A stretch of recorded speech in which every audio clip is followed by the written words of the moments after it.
Hello, and welcome to the Snoozy Scientist. I'm really glad you made it here tonight.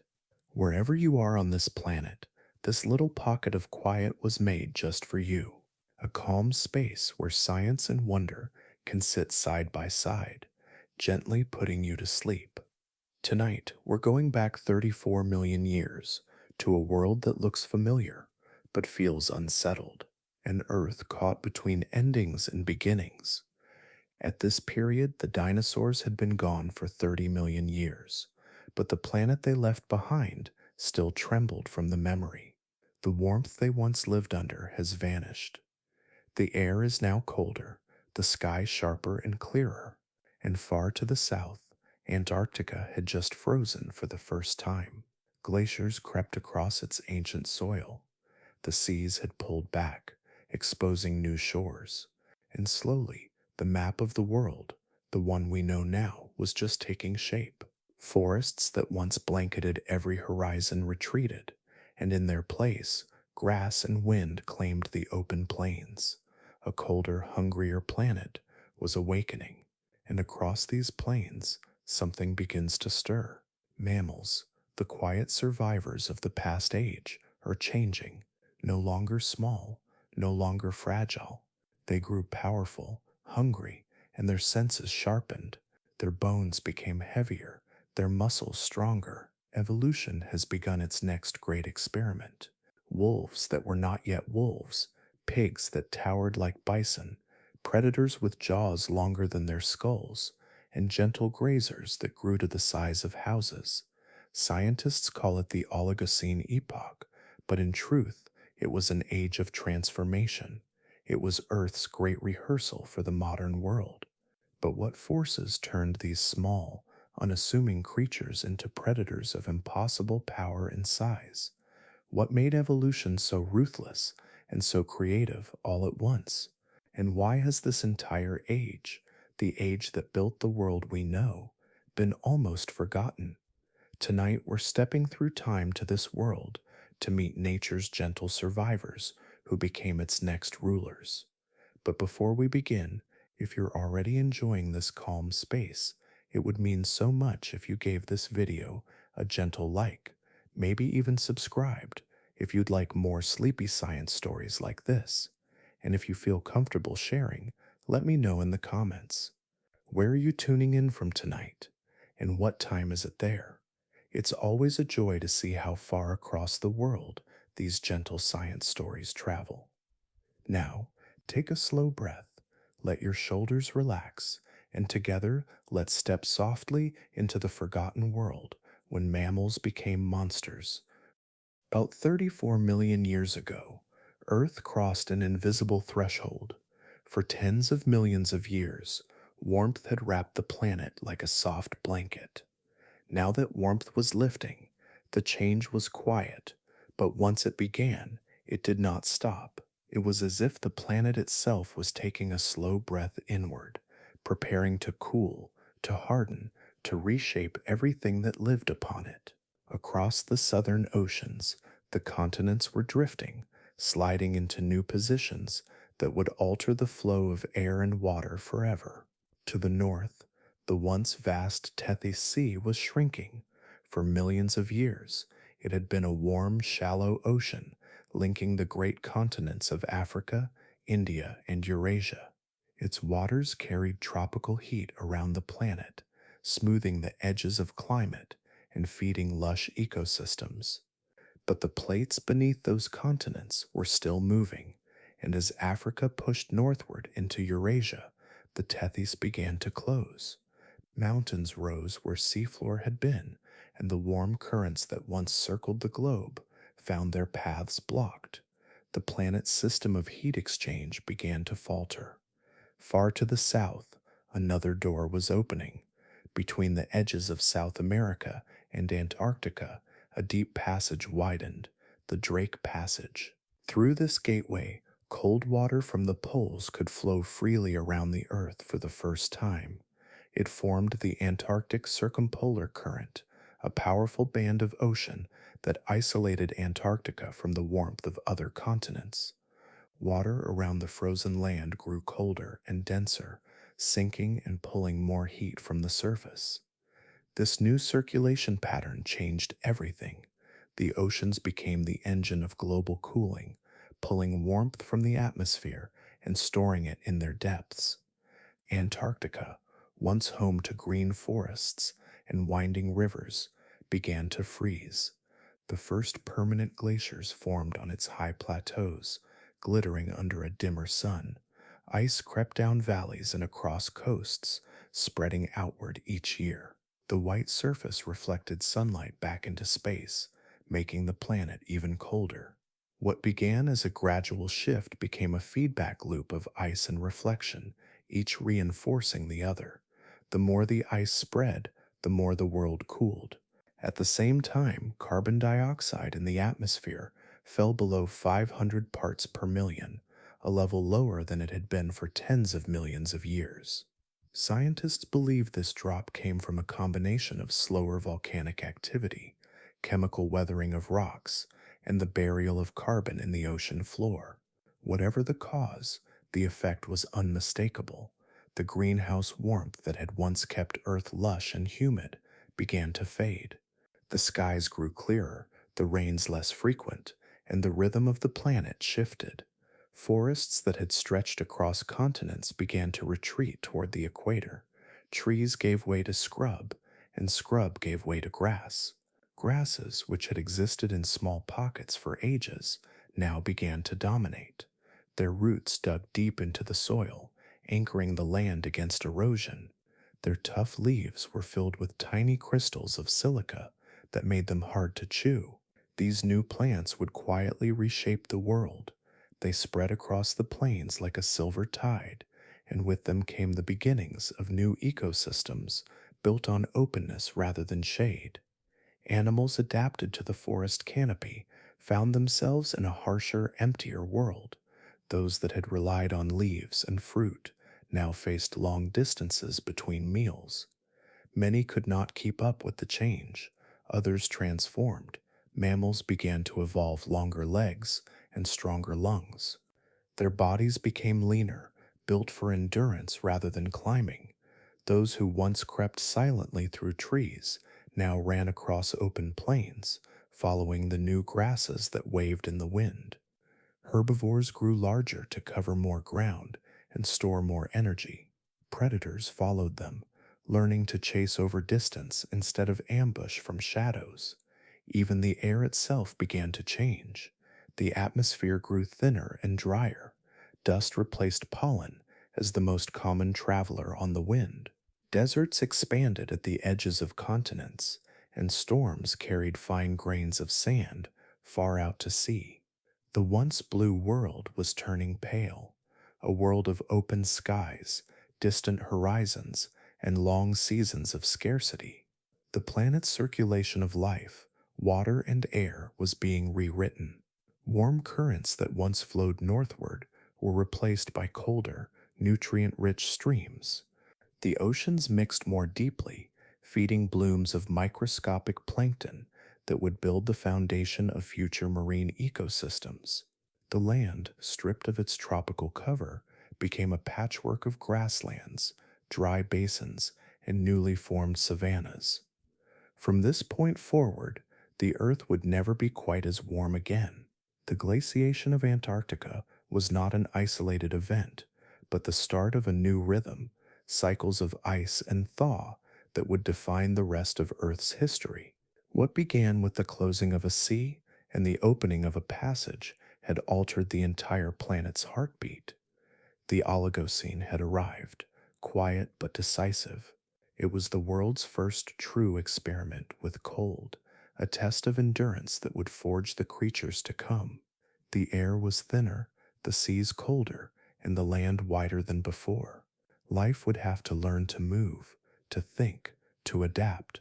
The warmth that once cradled the planet was gone, and in its place a new kind of Earth was taking shape, one that demanded resilience and rewarded it.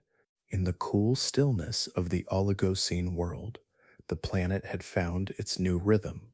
The jungles that once covered the continents were thinning, and the winds moved freely across wide plains. The age of small hidden mammals was ending. Out of the shadows, new creatures were beginning to take their place in the open light. They were larger, stronger, and built for a world that no longer sheltered the timid. Evolution had begun to sculpt new shapes from old bloodlines. Across the vast plains of Eurasia and North America, predators were growing into forms the world had never seen. They no longer darted through undergrowth or scurried in fear. They stood tall, their muscles thick, their skulls powerful. Among the first of these new rulers was a hunter named Hyaenodon.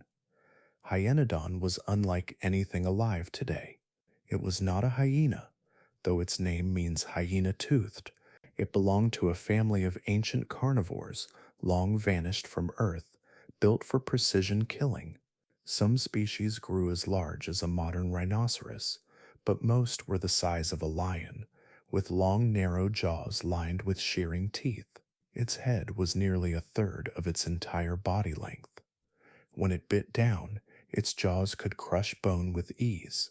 The strength of its skull was matched by its agility. Fossils suggest it was a pursuit hunter, built for speed and endurance rather than stealth. Imagine the silence of an early morning plain. Small herds of primitive horses graze on the coarse grass. In the distance, Hyaenodon watches, waiting for one to stray. It does not need to sprint far. Its nostrils flare, catching scent on the wind. It runs in bursts, then slows, then runs again, conserving energy. When it closes the distance, it strikes with precision. The kill is quick, efficient, without waste. Nothing of the carcass is left when it is done. Hyaenodon's kind ruled for millions of years, spreading across continents, filling the role that cats and dogs would one day inherit. But the world around them was still changing, and new predators were rising beside them, just as fierce but stranger in shape. In the heart of what is now North America and Europe, another beast walked the plains, the Entelodont. It looked like something drawn from a nightmare. Massive, long-legged, and heavy-headed, it stood nearly 2 meters tall at the shoulder. Its skull alone could be nearly a meter long, lined with thick, crushing teeth. Its body was shaped like that of a boar, but its proportions were wrong. Too tall, too lean, too violent. Paleontologists sometimes call it the hell pig, though it was neither pig nor true carnivore. It ate everything it could find, roots, carrion, and sometimes the flesh of its own kind. Fossils show skulls with deep puncture marks, wounds from battles between rivals. These clashes were brutal, sometimes fatal, and left behind evidence of strength and fury. Entelodonts may have scavenged as often as they hunted, roaming wide territories in search of food. When they found a carcass, even the bones were not spared. Their jaws were powerful enough to splinter them into shards. Nothing in their path was safe. They were the apex of their time, towering above the plains like armored beasts, their long limbs carrying them with surprising speed. Their eyes faced forward, giving them depth perception, the mark of a predator. Some scientists believe they hunted in groups, others that they were solitary wanderers. Either way, they left behind a trail of broken bones and silence. Farther north, in the cool forests and grasslands, another lineage of predator was taking shape, Amphicyon, the bear dog. It was not quite either, but something in between. It had the heavy build of a bear and the agility of a wolf. Some species grew as large as a grizzly, while others were smaller, leaner hunters. Amphicyon could chase prey for miles or crush it in a single tackle. Its teeth were suited for both cutting and grinding, suggesting an adaptable diet, flesh, bone, and whatever else the land provided. Unlike Hyaenodon, which was all precision, Amphicyon was power. Its jaws could deliver a devastating bite, and its long limbs gave it reach and balance. Trackways preserved in ancient mud hint at the way it moved, not in short bursts, but in a steady, ground-eating stride. It could pursue its prey across open plains until exhaustion took hold. It was a hunter of patience and muscle. These were not the gentle mammals we know today. They were experiments in dominance, the products of a world that demanded strength and invention. Each of them represented a new answer to survival. The cooling earth had forced evolution to work harder, faster, and more brutally. The mammals that emerged from that pressure were no longer fragile remnants of the past. They were the architects of a new order. Across continents, their footprints filled the soft ground, tracing paths that would shape the next millions of years. They were the first true heirs to the age of reptiles, not because of their size or ferocity, but because they had learned to adapt. The forests had fallen away, and in their place stood the open plains, the stage where these new beasts would reign. Their bones now rest in stone, the echoes of an age when nature dreamed of monsters again. The plains of the Oligocene stretched wide beneath a pale sky, an endless stage of motion and tension. The forests of the earlier world had thinned into ribbons along rivers and valleys, leaving open ground where the wind could carry scent and sound for miles. Nothing here could hide for long. Every creature, from the smallest rodent to the largest grazer, lived in full view of its rivals and its hunters. The land itself had become an arena, and every movement was part of a slow, ancient contest. Predators and prey were no longer separated by thick vegetation or constant abundance. Life now depended on awareness. Herds formed, not for companionship, but as a shield against the uncertainty of the open plains. The animals that once crept alone among roots now gathered in numbers, their many eyes and ears forming a living network of vigilance. A rustle in the grass, the twitch of a shadow, the faint pressure of air disturbed by movement. These were the signals that meant survival. The prey changed first. They grew leaner, their legs longer, their hearts stronger. To live here meant to move fast, and for a long time. Early horses, camels, and hornless antelope took shape on these plains, still small compared to their modern descendants, but already marked by their world. Their bones tell a story of transformation. Joints became more efficient, muscles more defined. Their teeth, once shaped for soft leaves, began to adapt to tougher grasses that whispered in the wind. Vision grew keener, not to hunt but to detect the faintest motion along the horizon. But predators too were learning. The age of ambush had given way to an age of endurance. No longer could they rely on sudden leaps from behind trees or rocks. The herds were faster, more watchful. Hyaenodon, one of the dominant carnivores of the age, adapted not by growing larger, but by refining its senses. It learned to stalk from a distance, to read the rhythm of the herd, and to wait until a single animal strayed too far. Its legs carried it farther than the hunters of earlier epochs, its lungs built for pursuit, its patience sharpened by hunger. Early bear dogs, the Amphicyonids, followed a similar path. They balanced strength with stamina, ambushing when they could, but enduring the long chase when they had to. What unfolded was not a war, but an intricate dialogue. Every change in one species invited an answer in another. When prey learned to run in bursts, predators learned to conserve energy until the final sprint. When herds grew larger, hunters learned to scatter them. When speed became a defense, strategy became the counter. Evolution, quiet and relentless, turned the struggle for life into a form of intelligence that required no thought, only time. The open plains encouraged cooperation. Among prey, vigilance became a shared responsibility. When one animal sensed danger, its movement rippled through the herd, setting hundreds into motion at once, the air filled with the sound of hooves striking earth, a rhythm of escape that echoed for miles. Among predators, there are hints, fossil trackways, and bone scatterings that some may have hunted together, using coordination to isolate the weak. The first glimmers of group strategy appeared, not from reasoning minds, but from necessity woven into instinct. The landscape itself seemed to favor those who could move with purpose. The soil was packed firm by endless migrations. Streams cut narrow channels through open fields, forcing herds into predictable paths. Predators learned these routes, waiting where terrain slowed the fleeing animals. The world was no longer a place of random encounters.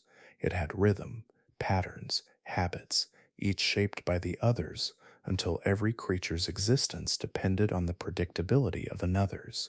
Senses refined as much as muscles. Eyes grew larger, noses more intricate. The sense of smell became a map of invisible trails. The whisper of wind, a warning carried long before sight could confirm it. Even silence became a signal.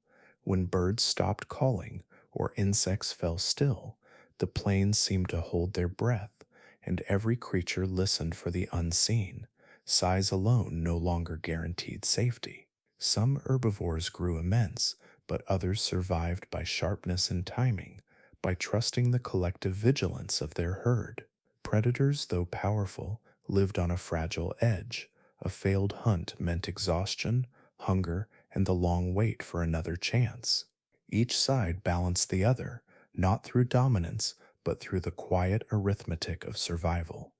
This slow race between endurance and alertness, hunger and escape, became one of the great engines of evolution. It shaped bodies, sharpened reflexes, and deepened instinct.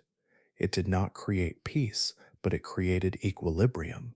The land was filled with motion, with the sound of pursuit and retreat, yet it remained balanced, alive, self-sustaining. The Oligocene's open grasslands taught life a new rhythm. It was no longer about hiding, but about moving, sensing, enduring.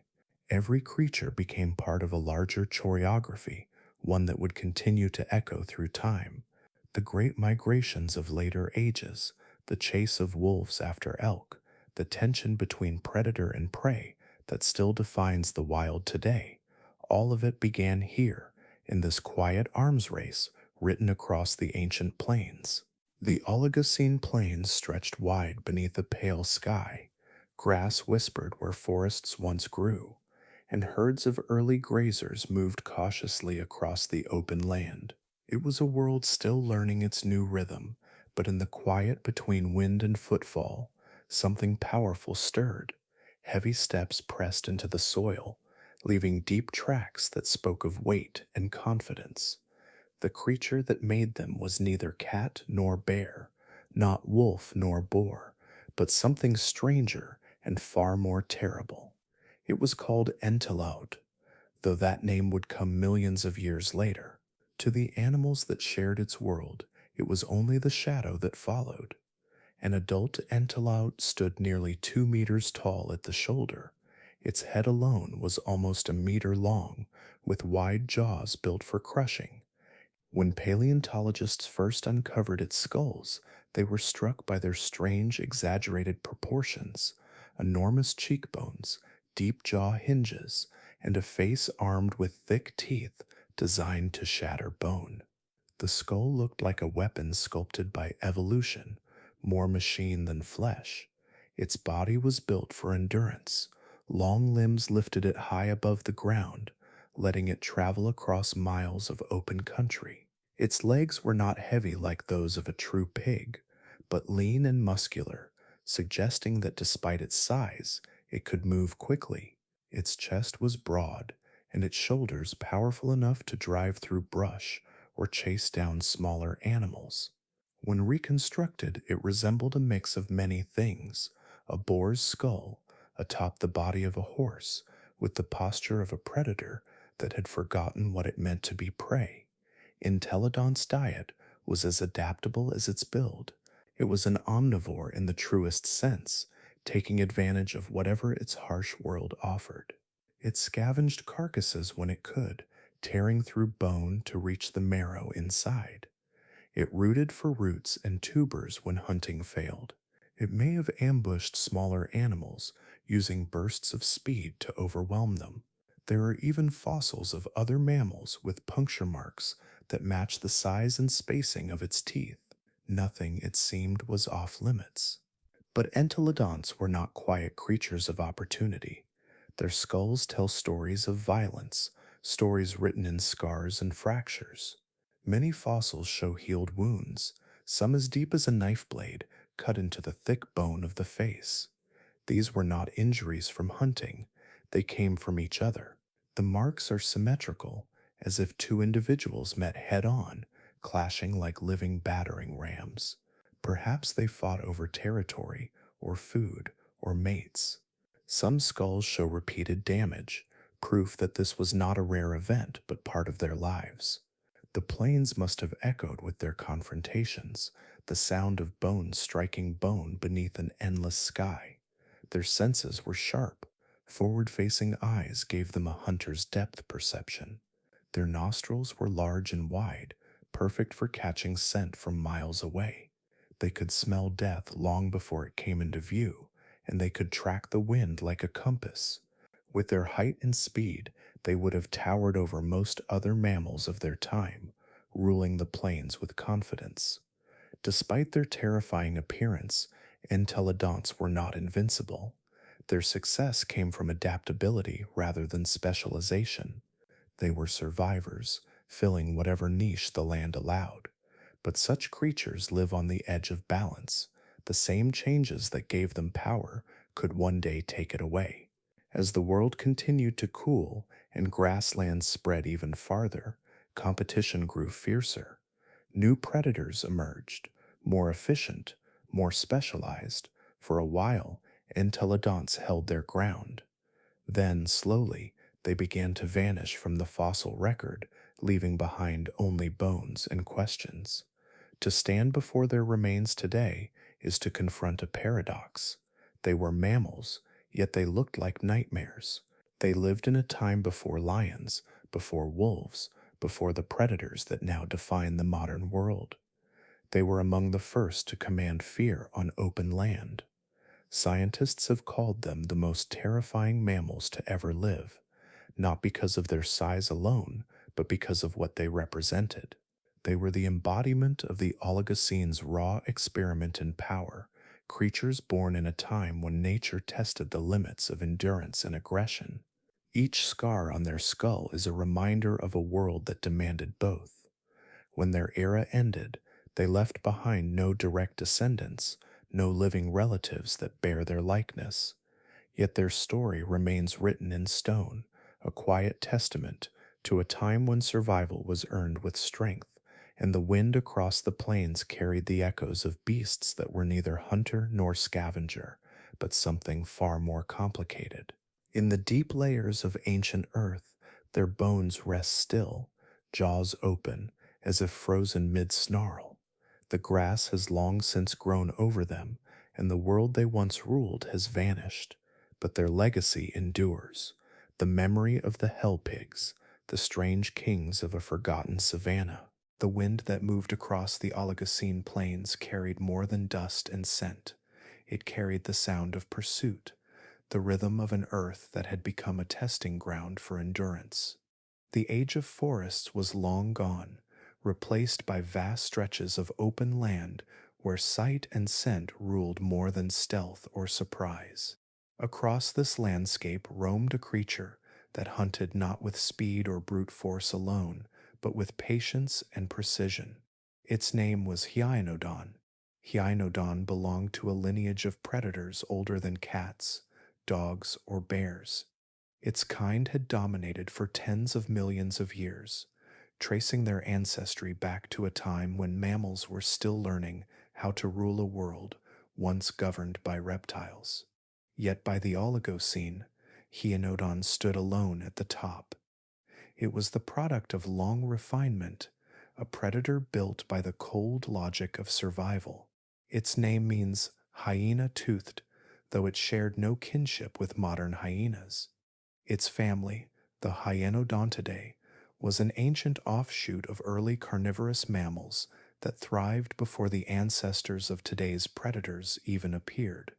Hyaenodon's skull was unmistakable, elongated, narrow, and packed with blade-like teeth that sheared flesh as cleanly as scissors. When its jaws closed, they met with such precision that they could slice through hide and tendon without splintering bone. Fossils have been uncovered across Asia, Africa, Europe, and North America, revealing a predator both adaptable and widespread. Some species were as small as foxes, agile and nimble hunters of small prey. Others were giants, nearly as heavy as a modern tiger, their bodies built not for sprinting but for distance. Their long limbs and deep chests suggest animals that could travel for hours, following scent trails through valleys and plains, never hurrying, never tiring.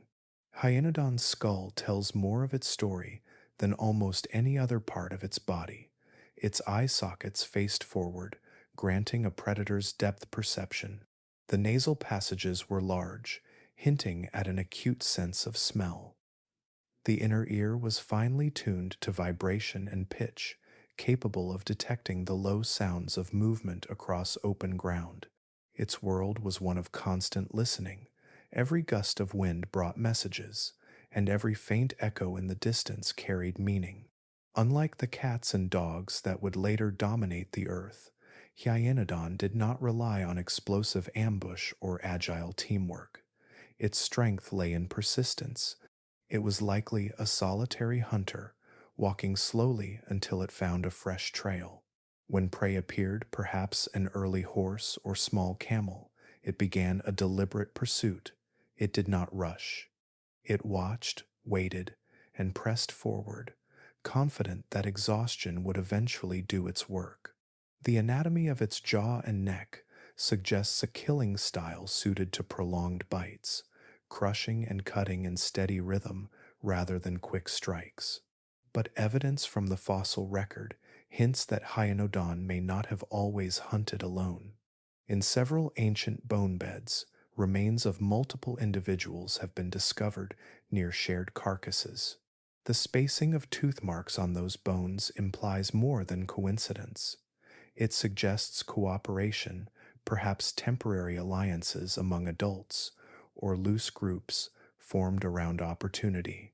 If true, this would make Hyaenodon one of the earliest examples of social coordination in large mammalian predators, long before wolves or lions existed.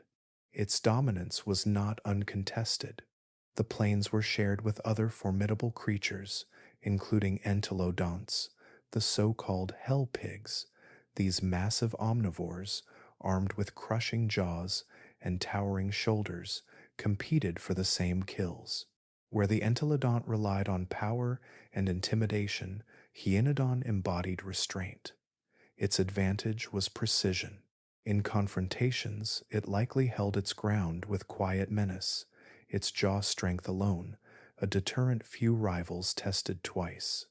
The marks left on fossil bones tell stories of conflict and hunger. Crushed skulls, deep punctures, and fractured ribs bear the signature of Hyaenodon's bite. In some sites, even bones of its own kind carry similar scars, suggesting competition not only between species but within its own ranks. The struggle for dominance may have been fierce, a necessity in a time when every carcass meant survival. Inside that fearsome skull, the brain was modest in size, but it was finely specialized. The regions controlling smell and vision were well developed, while those tied to complex social reasoning were smaller. Hyaenodon did not need strategy in the human sense. It lived by instinct so refined it bordered on intelligence. It read the ground, the wind, and the silence between heartbeats. It hunted because its body was built for it, its senses tuned to the quiet mathematics of pursuit. For millions of years, Hyaenodon held its place as one of Earth's most efficient hunters. Yet time, patient and impartial, began to work against it. The Oligocene continued to cool, and the ecosystems it had mastered started to change. Forests returned to some regions, bringing with them new kinds of prey and new styles of hunting. Smaller, faster predators began to emerge, ancestors of modern dogs and cats, agile enough to hunt in packs, clever enough to adapt. The long, solitary hunters of the Old World could not compete forever. Fossil layers from the late Oligocene into the Miocene show the gradual fading of Hyaenodon's presence. Its numbers dwindled as others filled its niche. Eventually, its lineage disappeared completely, leaving behind nothing but bones and the faint outline of a design perfected for a world that no longer existed. Those bones remain, silent but eloquent. The jaws still bear the wear of countless kills. The teeth, even after 30 million years, remain sharp. In them lies the record of an age when patience was power, when endurance shaped survival, and when a single predator could rule the land not through cruelty or cunning, but through mastery of the hunt itself. The Oligocene plains spread out like an ocean of grass and dust, a landscape alive with the tension between stillness and motion. Wind carved patterns into the soil, and the air shimmered with heat and scent.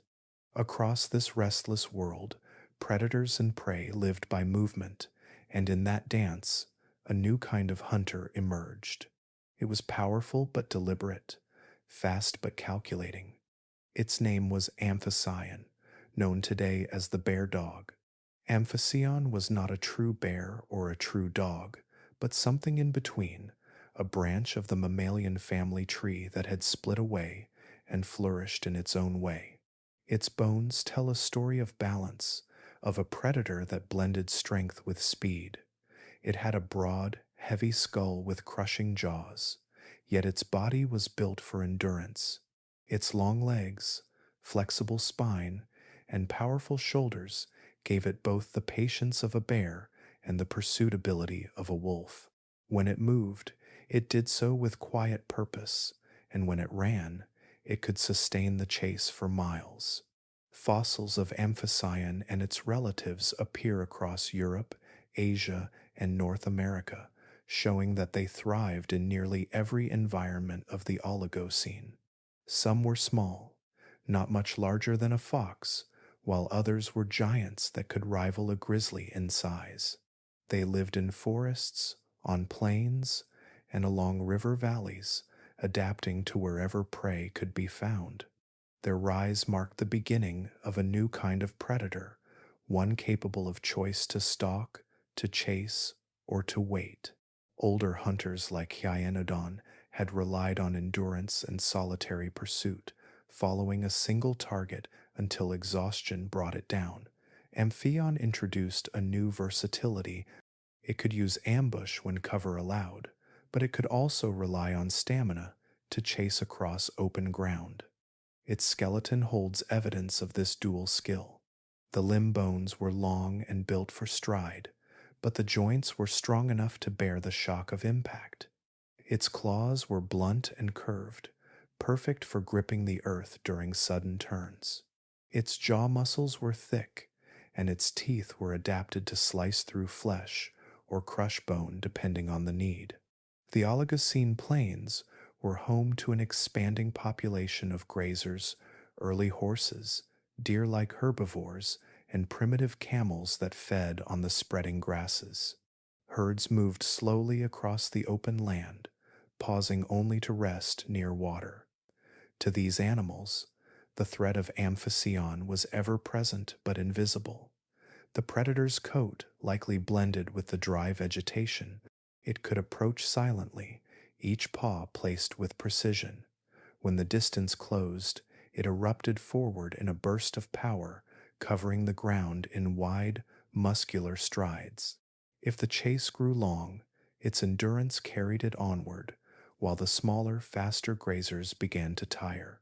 At times, it may have used patience instead of pursuit. Fossil trackways reveal the story of a creature that waited deep impressions in ancient mud, where it had crouched for long minutes, possibly watching the paths of herds. The spacing of those prints suggests measured steps followed by sudden acceleration. Near these tracks, the fossilized footprints of prey animals scatter and twist, evidence of panic frozen in stone. When Amphicyon fed, it did not waste. Bones found with their tooth marks show a mix of cutting and crushing damage. Some were sliced cleanly, others splintered open for marrow. This range of wear patterns reveals adaptability. It hunted when it could, scavenged when it had to, and consumed every part of its kill. In times of scarcity, that efficiency was survival itself. There is growing evidence that Amphicyon may not always have lived in solitude. In several fossil sites, the remains of multiple individuals were found together, sometimes near the same prey.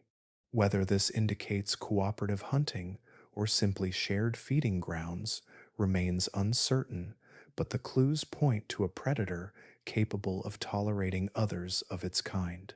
That tolerance alone suggests a shift in behavior, a step toward the social strategies later seen in wolves and big cats. The presence of larger prey during this period shaped the evolution of predators like Amphicyon. The rise of immense browsers such as Paraceratherium, the giant ancestor of rhinoceroses, would demand new tactics. Hunting such creatures required coordination, timing, and boldness. Even when Amphicyon could not bring down giants, their presence influenced everything around them. Predators followed their herds, scavenged their young, and learned to read their migrations.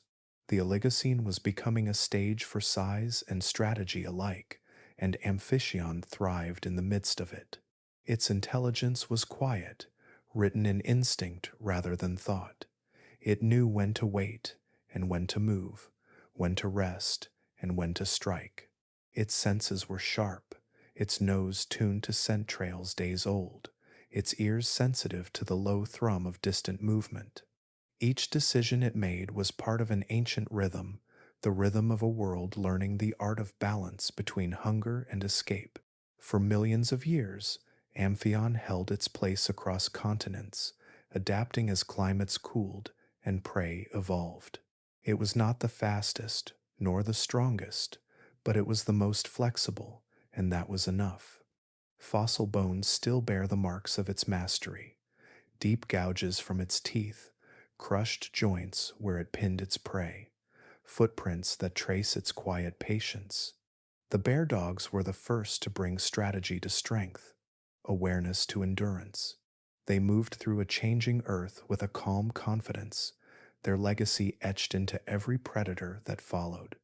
As the plains continued to widen and larger creatures appeared on the horizon, the hunt itself began to change again, and in that shifting world, new giants were waiting to rise. The plains of Central Asia stretched beneath an enormous sky.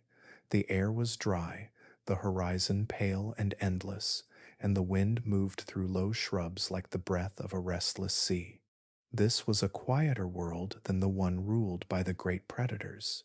The thunder of pursuit and flight still echoed across the grasslands, but here, another kind of giant had risen, a creature that ruled not through teeth or speed, but through sheer size. Its name was Indricotherium, and it would become the largest land mammal ever to walk the earth. To stand before it, if such a thing were possible, would have been like standing before a moving wall of muscle and bone. Fully grown, it reached more than 16 feet at the shoulder, taller than a two-story house. Its neck stretched upward like a pillar, allowing it to browse among the highest branches of trees. It could weigh as much as 20 tons, nearly as much as 4 elephants combined. Yet for all its strength, there was nothing violent about it. Indricotherium was a peaceful giant, a browser that moved slowly across ancient landscapes, reshaping them with every step. Its world was a mosaic of open woodland and scattered forest, a land still cooling and drying. The grasslands were spreading, but patches of trees remained, offering food for those tall enough to reach them. Indricotherium fed on soft leaves, twigs, and young shoots. Its long neck allowed it to reach what others could not, stripping branches clean with lips designed to pluck rather than tear. Its teeth were broad and smooth, built not for grinding tough grass, but for slicing through tender vegetation.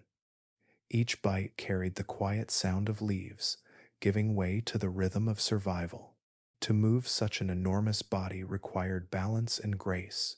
Its limbs were like columns, straight and sturdy, built to carry its vast weight. The bones of its feet spread wide to keep it stable, pressing deep impressions into the soil that hardened into fossils millions of years later. It could not move quickly, but it did not need to. There were few creatures bold enough to challenge something that large. Even the greatest predators of its time, Hyaenodon, Amphicyon, and the terrifying Entelodont, could only test the edges of its patience, harassing the young or the weak, but never daring a full assault. Everywhere Indricotherium went, it changed the land. Its enormous appetite shaped the vegetation around it, pruning forests and opening new space for grasses to grow. Each fallen branch and stripped tree made room for sunlight, for new plants to take root. The soil it disturbed brought nutrients to the surface, and its droppings fed the earth. Its movement was a form of quiet engineering, a slow remodeling of ecosystems. Life followed in its wake, birds picking through the insects it disturbed, small mammals darting between its footprints, predators watching from a cautious distance. Paleontologists have uncovered its remains across Asia, from Kazakhstan to Mongolia and northern China. The bones tell a story of slow, deliberate evolution. It descended from smaller ancestors, creatures not much larger than a horse, but each generation grew taller, broader, and more specialized. Over millions of years, the neck lengthened, the body expanded, and the need for strength outweighed the need for speed. In this world of changing climates and dwindling forests, being big meant being safe. Fossil evidence suggests that Indricotherium may have traveled in small groups, perhaps families that moved together across the plains. They would have needed enormous territories to feed, consuming hundreds of pounds of vegetation each day. Their presence would have been a constant rhythm, feeding, walking, resting, a slow heartbeat echoing through the land. Where they gathered, the earth would flatten under their weight, the trees would thin, and the sound of their breathing might have been mistaken for the wind itself. But even giants live within limits. The same size that protected Indricotherium also bound it to a delicate balance. It needed constant access to food and water, and as climates shifted and forests continued to vanish, the world began to turn against it. The open plains that once provided endless space became harsher, drier, less forgiving. Younger, smaller species adapted more easily, their bodies built for the new age of grass. For the towering browsers, survival grew uncertain. Their time stretched long, millions of years of quiet rule, until their bones settled into the earth and the last of their kind disappeared. Yet their story is not one of tragedy. It is a reminder of what evolution can build when the world allows it, creatures of impossible scale and gentleness, shaped by nothing more than time and necessity. Indricotherium was not a monster in the sense of violence or fear. It was a different kind of creation, proof that power could exist without aggression. Its height gave it reach, its weight gave it safety, and its hunger gave it purpose. The forest bent to its will, the land carried its mark, and even long after its extinction, its shadow lingers in the bones of elephants and giraffes. The Oligocene may have been an age of hunters, but it was also an age of giants. And among them, none stood taller than the silent, towering Indricotherium, the peaceful colossus that turned the horizon into its home. The Oligocene seas shimmered under pale skies, alive with motion and sound. Beneath their surface, the world was changing again. The same forces that had reshaped the continents were rewriting the oceans. Life, once confined to the land or the shallows, was finding new ways to move, to hunt, to breathe. It was here that mammals, born from the earth's dry soil, became masters of the water. The early whales were unlike anything that swims today. Some still carried the ghostly memory of legs, small bones buried deep within their sleek bodies, remnants of a time when their ancestors had walked on land.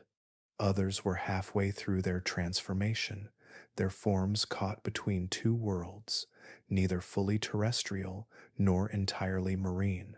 In this strange, shifting balance, evolution was at work, crafting the creatures that would one day rule the sea.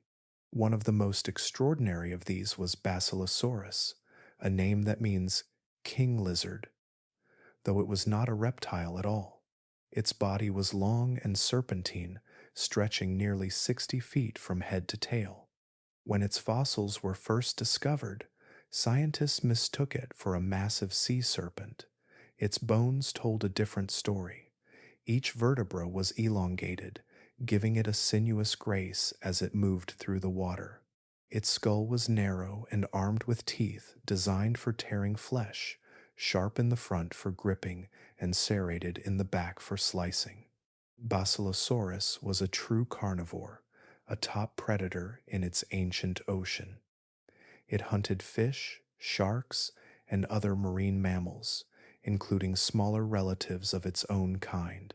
Its bite left deep scars and bones that have survived millions of years, the fossilized echoes of a meal-hard one.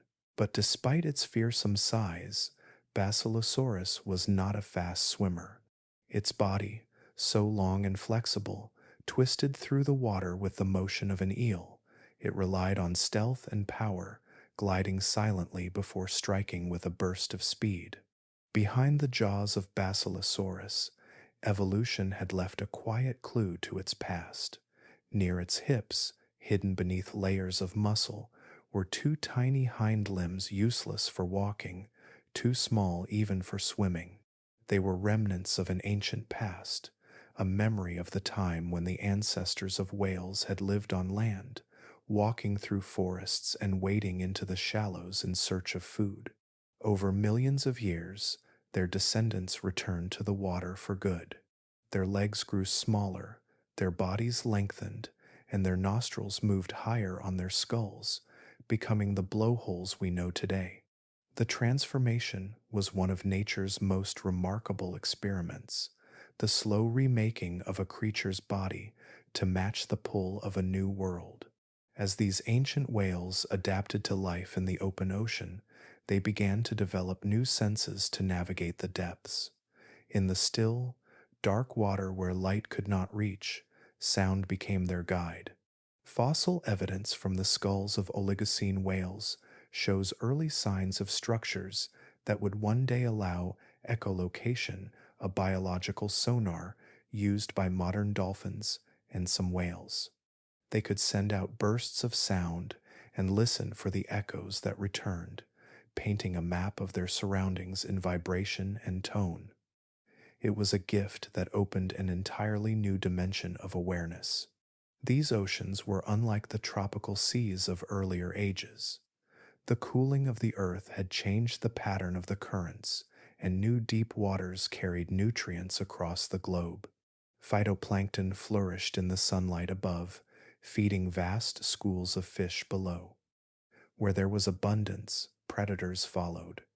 The mammals of the sea began to rise in number and variety, not only the fearsome hunters like Basilosaurus, but gentler giants as well. Smaller species learned to feed on plankton and krill, opening the path toward the baleen whales that would one day replace their toothy ancestors. Everywhere, the line between land and sea grew thinner. Along ancient coastlines, fossils tell of creatures like Dorodon and Zygorhiza smaller than Basilosaurus, but with a more balanced shape. Their limbs had fully transformed into flippers, and their tails had developed powerful flukes. They swam with elegance, their movements more like modern whales, their lives fully bound to the sea. The Oligocene Ocean had become a new frontier. It no longer belonged to reptiles or to fish alone. Mammals, once confined to the forests and plains, had found their second home in its depths. They breathed air, gave birth to live young, and carried warmth within their blood even as the water cooled around them. The sea, vast and unpredictable, had become theirs. From the still shallows to the dark abyss, the transformation of these creatures reshaped life itself. Evolution had taken a mammal that once walked the land and given it the power to rule the waves. The oceans of the Oligocene whispered with their songs long, low notes that rolled through the deep, the sound of a new dynasty beginning to rise beneath the water's calm surface. The plains of ancient South America shimmered in the warm light, their tall grasses rippling like water under the steady breath of the wind. This land was isolated, cut off from the rest of the world by vast seas, and because of that isolation, evolution took its own strange path. There were no lions, no saber-toothed cats, no wolves or bears, yet it was not without predators. Here, long before the age of big cats, a new kind of hunter emerged, one born from feathers instead of fur. They were the phorusrhacids, but later generations would know them by another name, the terror birds. They were giants, towering over a grown human, their long legs built for speed and their bodies for strength. Some stood nearly 10 feet tall, their feathers reduced to a sleek covering that hugged their muscular forms. Their wings had become almost useless for flight, but they were not wasted. They acted like arms, helping them balance as they ran or turned sharply in pursuit. Their heads were enormous, heavy with power, ending in a sharp, hooked beak, curved like a predator's claw. In the stillness of the early Oligocene, their calls must have echoed across the plains deep, resonant, and commanding. Their eyes faced forward, giving them a hunter's precision. Their movements were deliberate, patient, confident. They did not stalk from shadows or wait in trees. They ruled in the open, where every chase was a test of endurance and every strike was final. Fossils of the terror birds have been found across South America, from the grasslands of Argentina to the tropical lowlands of Brazil. Their bones tell a story of power and precision. The structure of their legs suggests that they could run fast, perhaps as swiftly as a modern ostrich. Their feet ended in sharp claws that could pin prey to the ground, and their necks were long and flexible, built for the deadly swing of the head. When they struck, the force of their beak could crush bone. They hunted mammals, reptiles, and anything small enough to overpower. Their favorite targets were the early hoofed grazers that roamed the open fields, descendants of ancient lineages that had once crossed from other continents when the world's geography was still young. The terror birds would have used their speed to close the distance, then delivered a precise, downward blow from their beak. Some scientists believe they hunted by striking like an axe, using their entire head as a weapon. One swift motion could kill, or at least cripple, their prey. The youngest of the herd rarely stood a chance.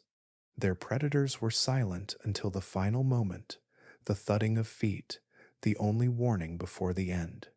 If the strike failed, the bird's pursuit began, and with strides that covered entire yards, few animals could outrun them. The air around them carried the tension of constant watchfulness. Even the scavengers waited until the terror bird had eaten its fill before approaching. But not every species of terror bird was enormous. Some were smaller, no taller than a man, built for maneuvering through denser forests. These mid-sized hunters likely relied on ambush, darting out to snatch smaller mammals or reptiles before retreating into cover. Whether small or giant, all shared the same essence, the traits of a lineage that had survived since the days when dinosaurs ruled the land. In their eyes and bones lived a reflection of that ancient world, a time when the earth belonged to feathered hunters. The terror birds dominated South America for millions of years, filling the role that big cats and wolves would one day claim elsewhere. They were the apex predators of an entire continent, shaping the balance of life around them. Wherever they ruled, they left their mark in the fossil record: cracked skulls, splintered bones, and teeth marks in prey species that spoke of their strength. Their reign was long, lasting from the Oligocene through the Miocene and beyond, but their isolation was both their gift and their weakness. For much of their history, South America stood apart, a world unto itself. Then, around 3 million years ago, a land bridge formed between the continents, connecting North and South America for the first time in millions of years. New predators crossed from the north: cats, dogs, and bears, bringing competition the terror birds had never faced. The balance began to shift. The hunters that had ruled the open plains for so long found themselves challenged by faster, more adaptable mammals. Some species survived for a while, even spreading northward, but over time their lineage faded. The earth grew quieter, their echoes swallowed by new sounds: the growl of felines, the howls of wolves. Yet in the bones they left behind, the terror birds still stand tall, their curved beaks frozen in eternal readiness. They remain one of evolution's most haunting experiments, an echo of the age of dinosaurs that persisted long after the last reptilian giant had fallen. In their eyes, one could almost glimpse the ancient fire that once ruled the world, the echo of flightless wings beating against the wind of time. The change began so quietly that the earth itself might not have noticed at first. There was no sudden explosion or global catastrophe, no volcanic roar or crashing meteor. Instead, the revolution that followed crept upward from the soil. Delicate and patient, it was green, yet sharp as stone, across the Oligocene world. As climates cooled and forests withdrew, a new kind of plant began to spread, one that would reshape the planet forever. It was grass. At first, it appeared as thin patches among the roots of withering shrubs, its blades waving lightly in the wind. It did not tower like trees or shade the ground like ferns. It was humble, low to the earth, but it carried a secret power hidden in its tissue. Within each blade of grass, tiny crystals of silica shimmered, hard and sharp as glass. This was its armor, a microscopic defense against being eaten. Every bite wore down the teeth of those who fed on it, grinding enamel away grain by grain. But animals are not easily defeated. Over time, evolution answered the challenge. Herbivores began to change. Their teeth thickened, hardened, and grew taller. The first high-crowned molars appeared, designed to endure the constant grinding of silica-rich food. Their jaws became stronger, able to chew for long hours without breaking. Digestion evolved too, as new stomachs formed to handle the toughness of grass fiber. Some species developed multiple chambers, filled with bacteria that could break down cellulose into usable energy. The act of eating became a partnership between animal and microbe, one of nature's most intricate alliances. The spread of grass changed not only the eaters but the very shape of the land. Where forests once stood, open plains stretched to the horizon, the air filled with the sound of wind brushing through endless fields. Shadows of great trees no longer offered refuge, and the creatures that once lived beneath them had to adapt or disappear. Small herbivores learned to run, their bodies sculpted by the need to cross open ground quickly. Speed became their shield. Limbs grew longer, joints more flexible, muscles reorganized for power and endurance. The first grazers began to move in groups, finding safety in numbers as they wandered in search of fresh growth. For the first time, herds thundered across the land. The earth itself began to bear their tracks, pressed into dust and stone. These migrations were more than movement, they were life's response to the rhythm of grass. As seasons turned, the plains browned and greened again, calling the herds north and south, east and west. The great cycles of movement that still shape the natural world began here, in the quiet revolution of the Oligocene. Predators changed too. The open grasslands left little room for ambush, so hunters learned to chase.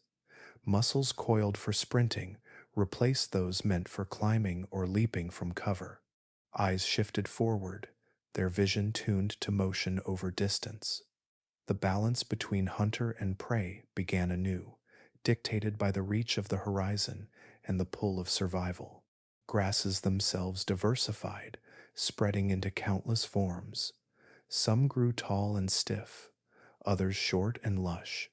Their roots intertwined beneath the surface, binding soil and slowing erosion. They captured sunlight efficiently, using less water than the plants that came before. With each blade that grew, they changed the chemistry of the air, pulling carbon from the atmosphere and feeding oxygen back into it. In their quiet persistence, they reshaped the planet's climate as surely as ice or fire ever had.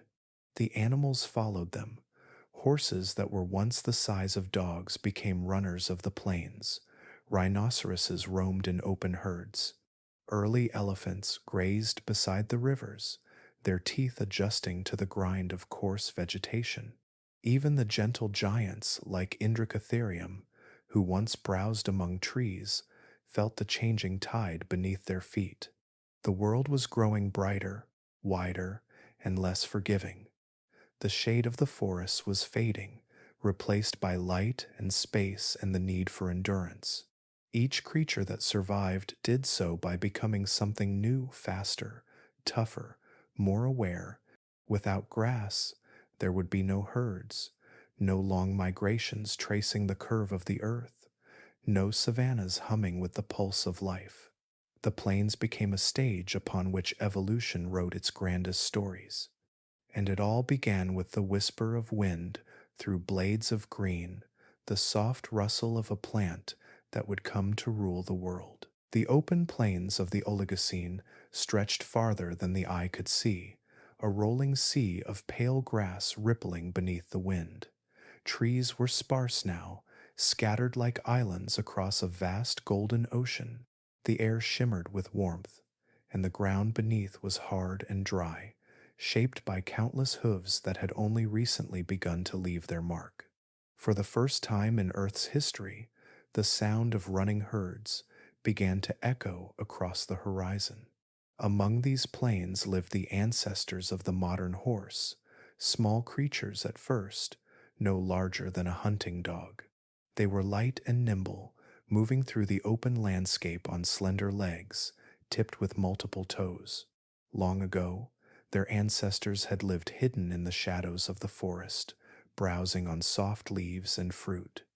Their bodies were built for balance, not speed, but the world was changing, and with it, so were they.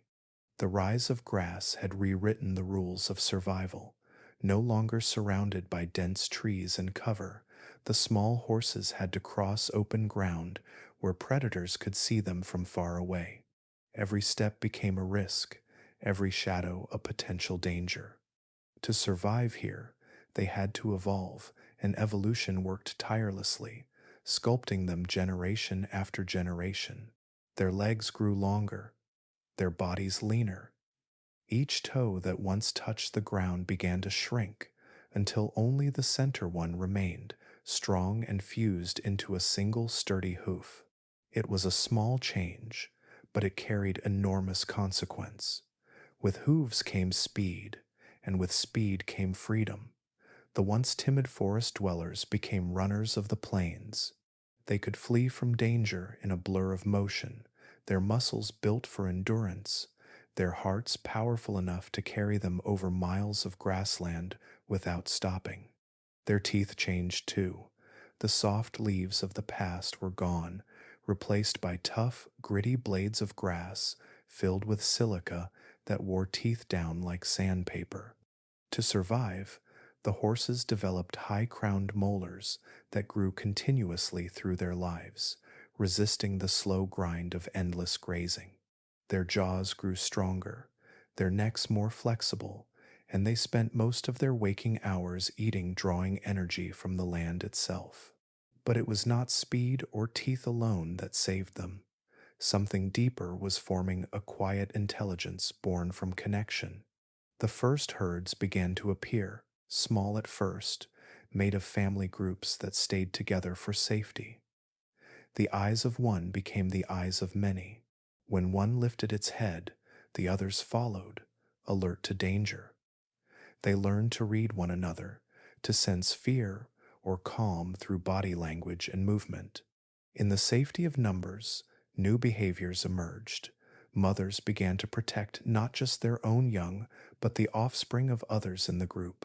Males defended the herd against intruders, while the younger ones learned by imitation, watching, following, remembering.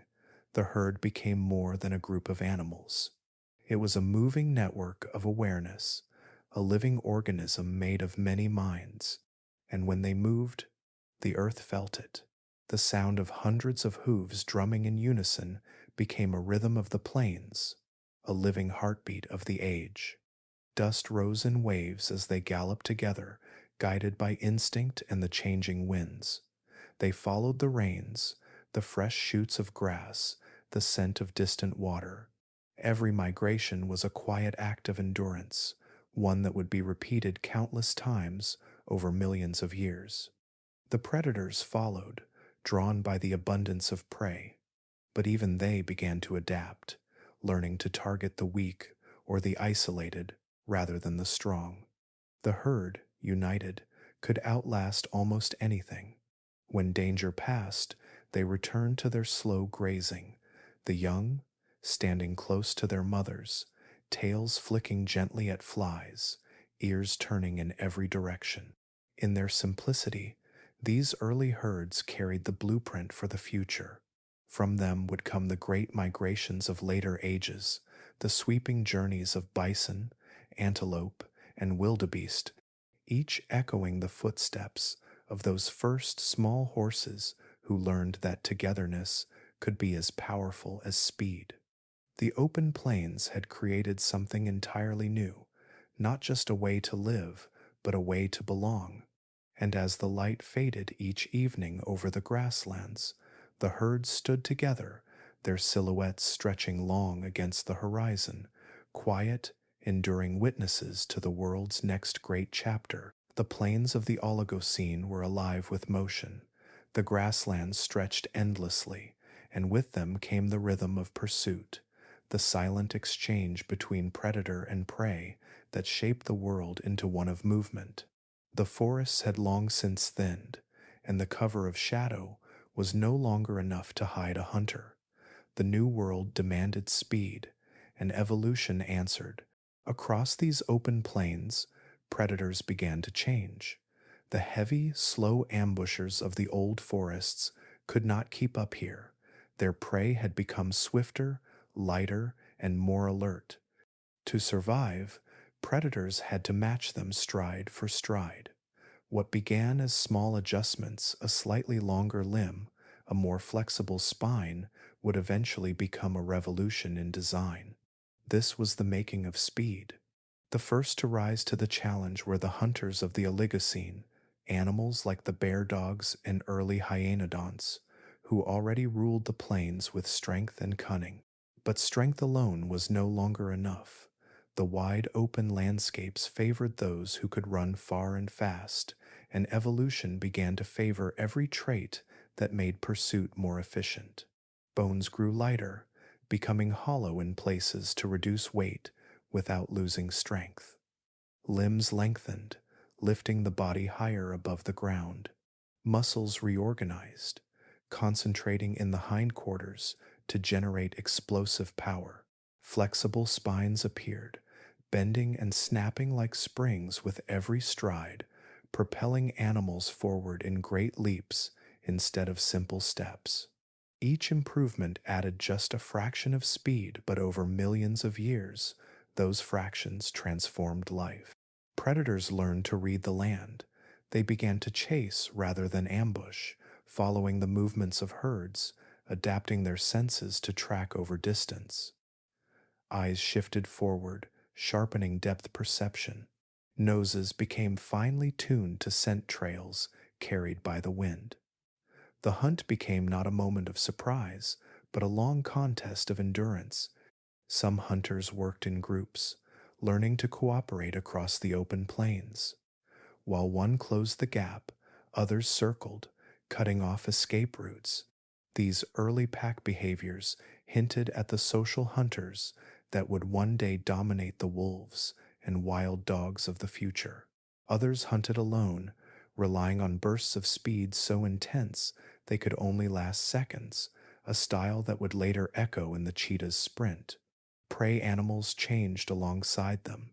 The herbivores of the plains evolved in response to constant pursuit. Their legs became longer, their tendons thicker, their hooves harder. They learned to run not just fast, but far to flee until their predators could no longer keep up.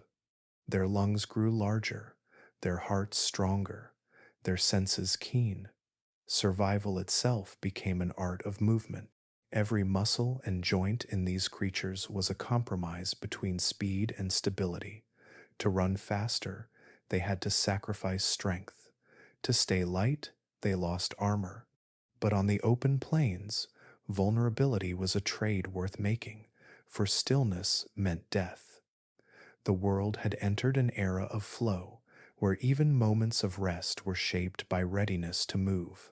Over time, this new way of life became the foundation for the great pursuit predators that would define the future wolves, lions, cheetahs, and countless others.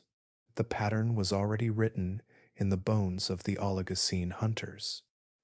Nature had discovered the beauty of motion, the elegance of form built for flight and chase. Fossils from this age tell the story with quiet precision. The limb bones of ancient predators show long, narrow shafts built for speed rather than power. The joints are smooth and rounded, designed for rotation and flexibility. Even the toes show the early signs of specialization, fewer in number, stronger in structure, each one a step toward the hooves and paws of modern times. The landscape itself encouraged the transformation. Wind moved freely over the plains, carrying scents and sounds across great distances. The air was clearer, the sight lines longer. Every movement could be seen from far away. Every vibration in the ground could be felt. The hunters and the hunted existed in constant awareness of each other, shaping each other's evolution like dancers locked in perfect rhythm. Each chase left its trace footprints, pressed into ancient mud, later turned to stone. They tell of sprints, of direction changes, of falls and recoveries. They capture the raw poetry of motion, preserved across millions of years. By the end of the Oligocene, the art of running had been perfected in both predator and prey. The age of speed had arrived, and the earth itself seemed to pulse with it.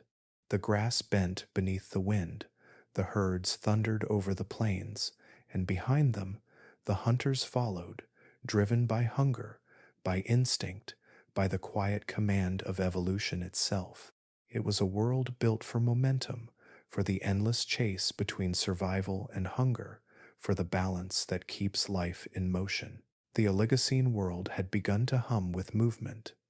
Across the open plains and cooling forests, life was refining itself into sharper, swifter, and more deliberate forms. Evolution, having already tested power and size, now turned its attention to precision. Every muscle, every bone, every instinct was being tuned for the hunt. Among the carnivores of this changing age, two great paths were beginning to diverge: the feliforms and the caniforms. From this ancient split, all the cats and dogs of the modern world would one day descend. It was not a sudden division, but a slow unfolding over millions of years, shaped by different strategies of survival.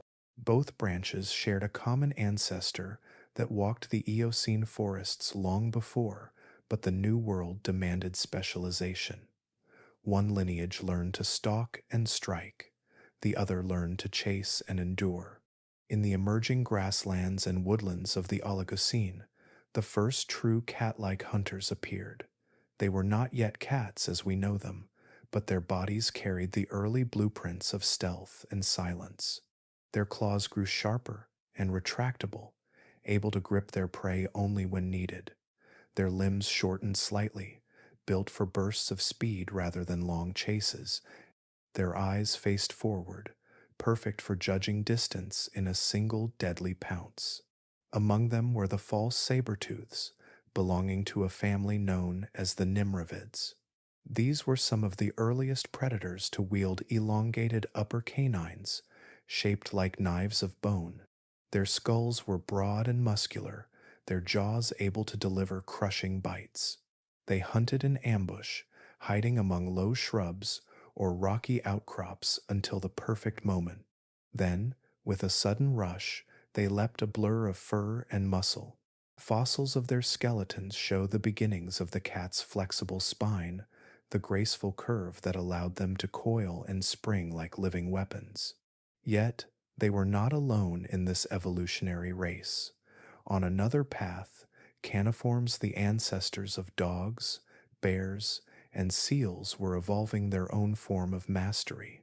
Early members of this branch, such as the fox-like Hesperocyon, moved lightly on their toes, balancing speed with stamina. Their teeth were versatile, able to slice through meat but also crush bone or chew roots when prey was scarce. They were opportunists, travelers of open terrain, capable of covering long distances in search of food. While the early feliforms trusted silence, the caniforms trusted endurance. Their bodies were lean, their legs longer, and their sense of smell extraordinary. They did not rely on the element of surprise, but on persistence. They could track, follow, and exhaust their prey over time. The seeds of the long pursuit hunts that would later define wolves and wild dogs were already being planted in these early caniforms. The land was now a place of contrasts: open plains blending into scattered forests, rivers cutting across low hills, volcanic ranges smoking in the distance. In this mosaic of habitats, both cats and dogs found their places.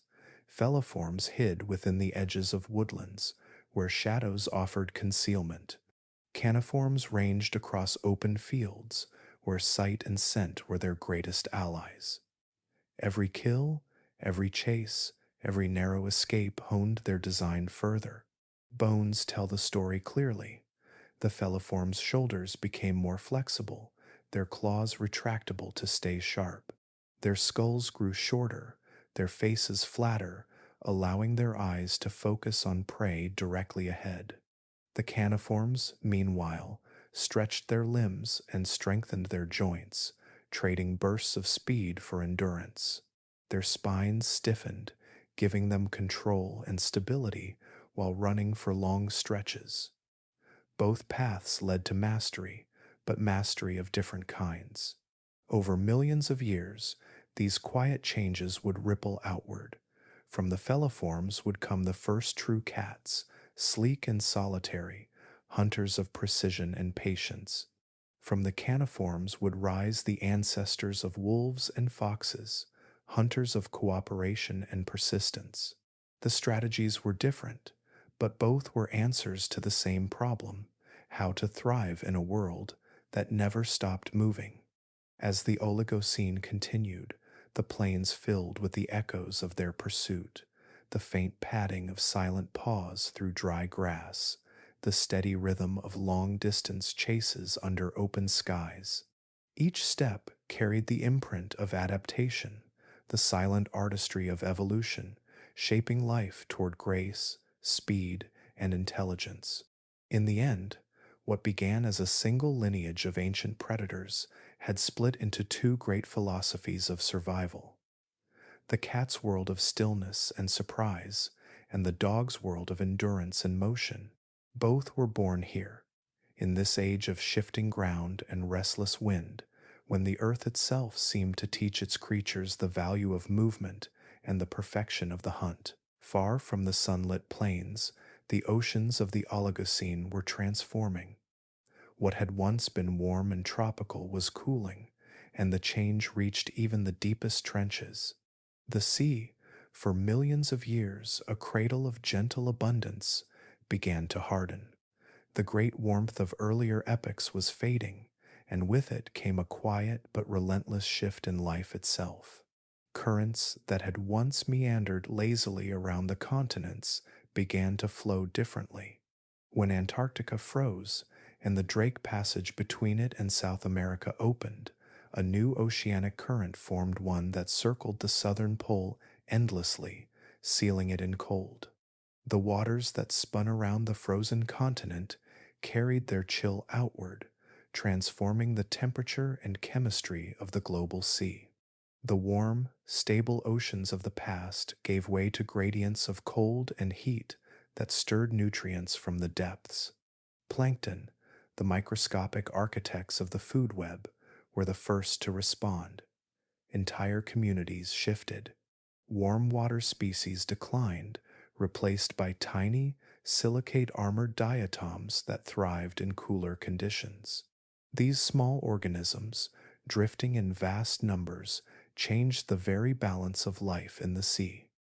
They drew carbon from the air, stored it in their shells, and carried it to the seafloor when they died. Over time, they became part of a global machine that helped regulate Earth's climate. With the plankton came predators. Filter feeders grew larger, following the blooms that appeared in the colder, nutrient-rich waters. The ancestors of modern whales were among them. These early cetaceans, descendants of land-dwelling mammals, had already taken to the sea millions of years before. But now, as the oceans cooled and currents strengthened, they began to change. Their bodies lengthened for endurance, their senses adapted to the dim light and shifting pressure of the depths. Some evolved into hunters, like the giant Basilosaurus that had once ruled tropical seas, while others became gentle giants, the first baleen whales. Instead of teeth, they developed comb-like plates that allowed them to sieve plankton and small fish from the water. This simple innovation transformed them into the largest creatures to ever live. The cold seas, rich in drifting life, offered them endless food if they could travel far enough to find it.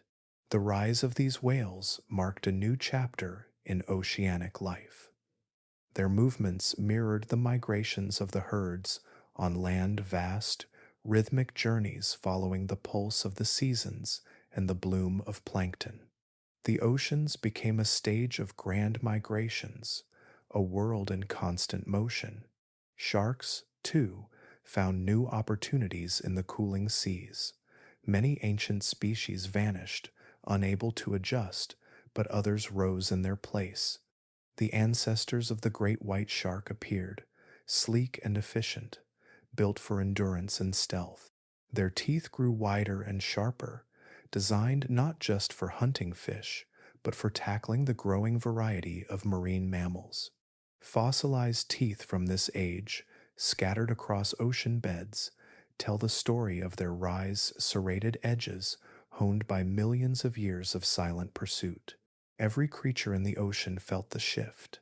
Shellfish moved to deeper waters, crustaceans burrowed in colder sediments, and coral reefs retreated toward the equator, where warmth still lingered. The open ocean became a place of giants, both predators and prey, while the coasts grew quieter, sculpted by tides and temperature. The seas began to echo the land in their own way, Just as plains had given rise to running herds and chasing predators, the open water became a realm of endurance and speed.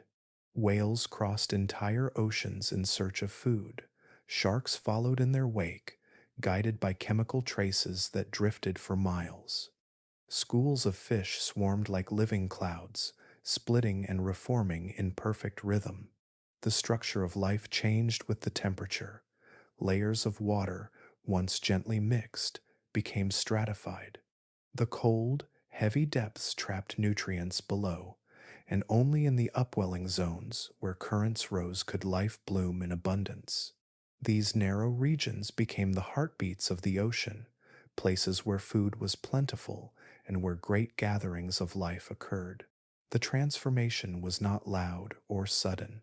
It happened in the quiet rhythm of tides, over millions of years, until the world's oceans were reborn into a system of motion, migration, and adaptation. The creatures that survived were those that could move, sense, and change with the water itself. The Oligocene Sea was no longer a warm, static world.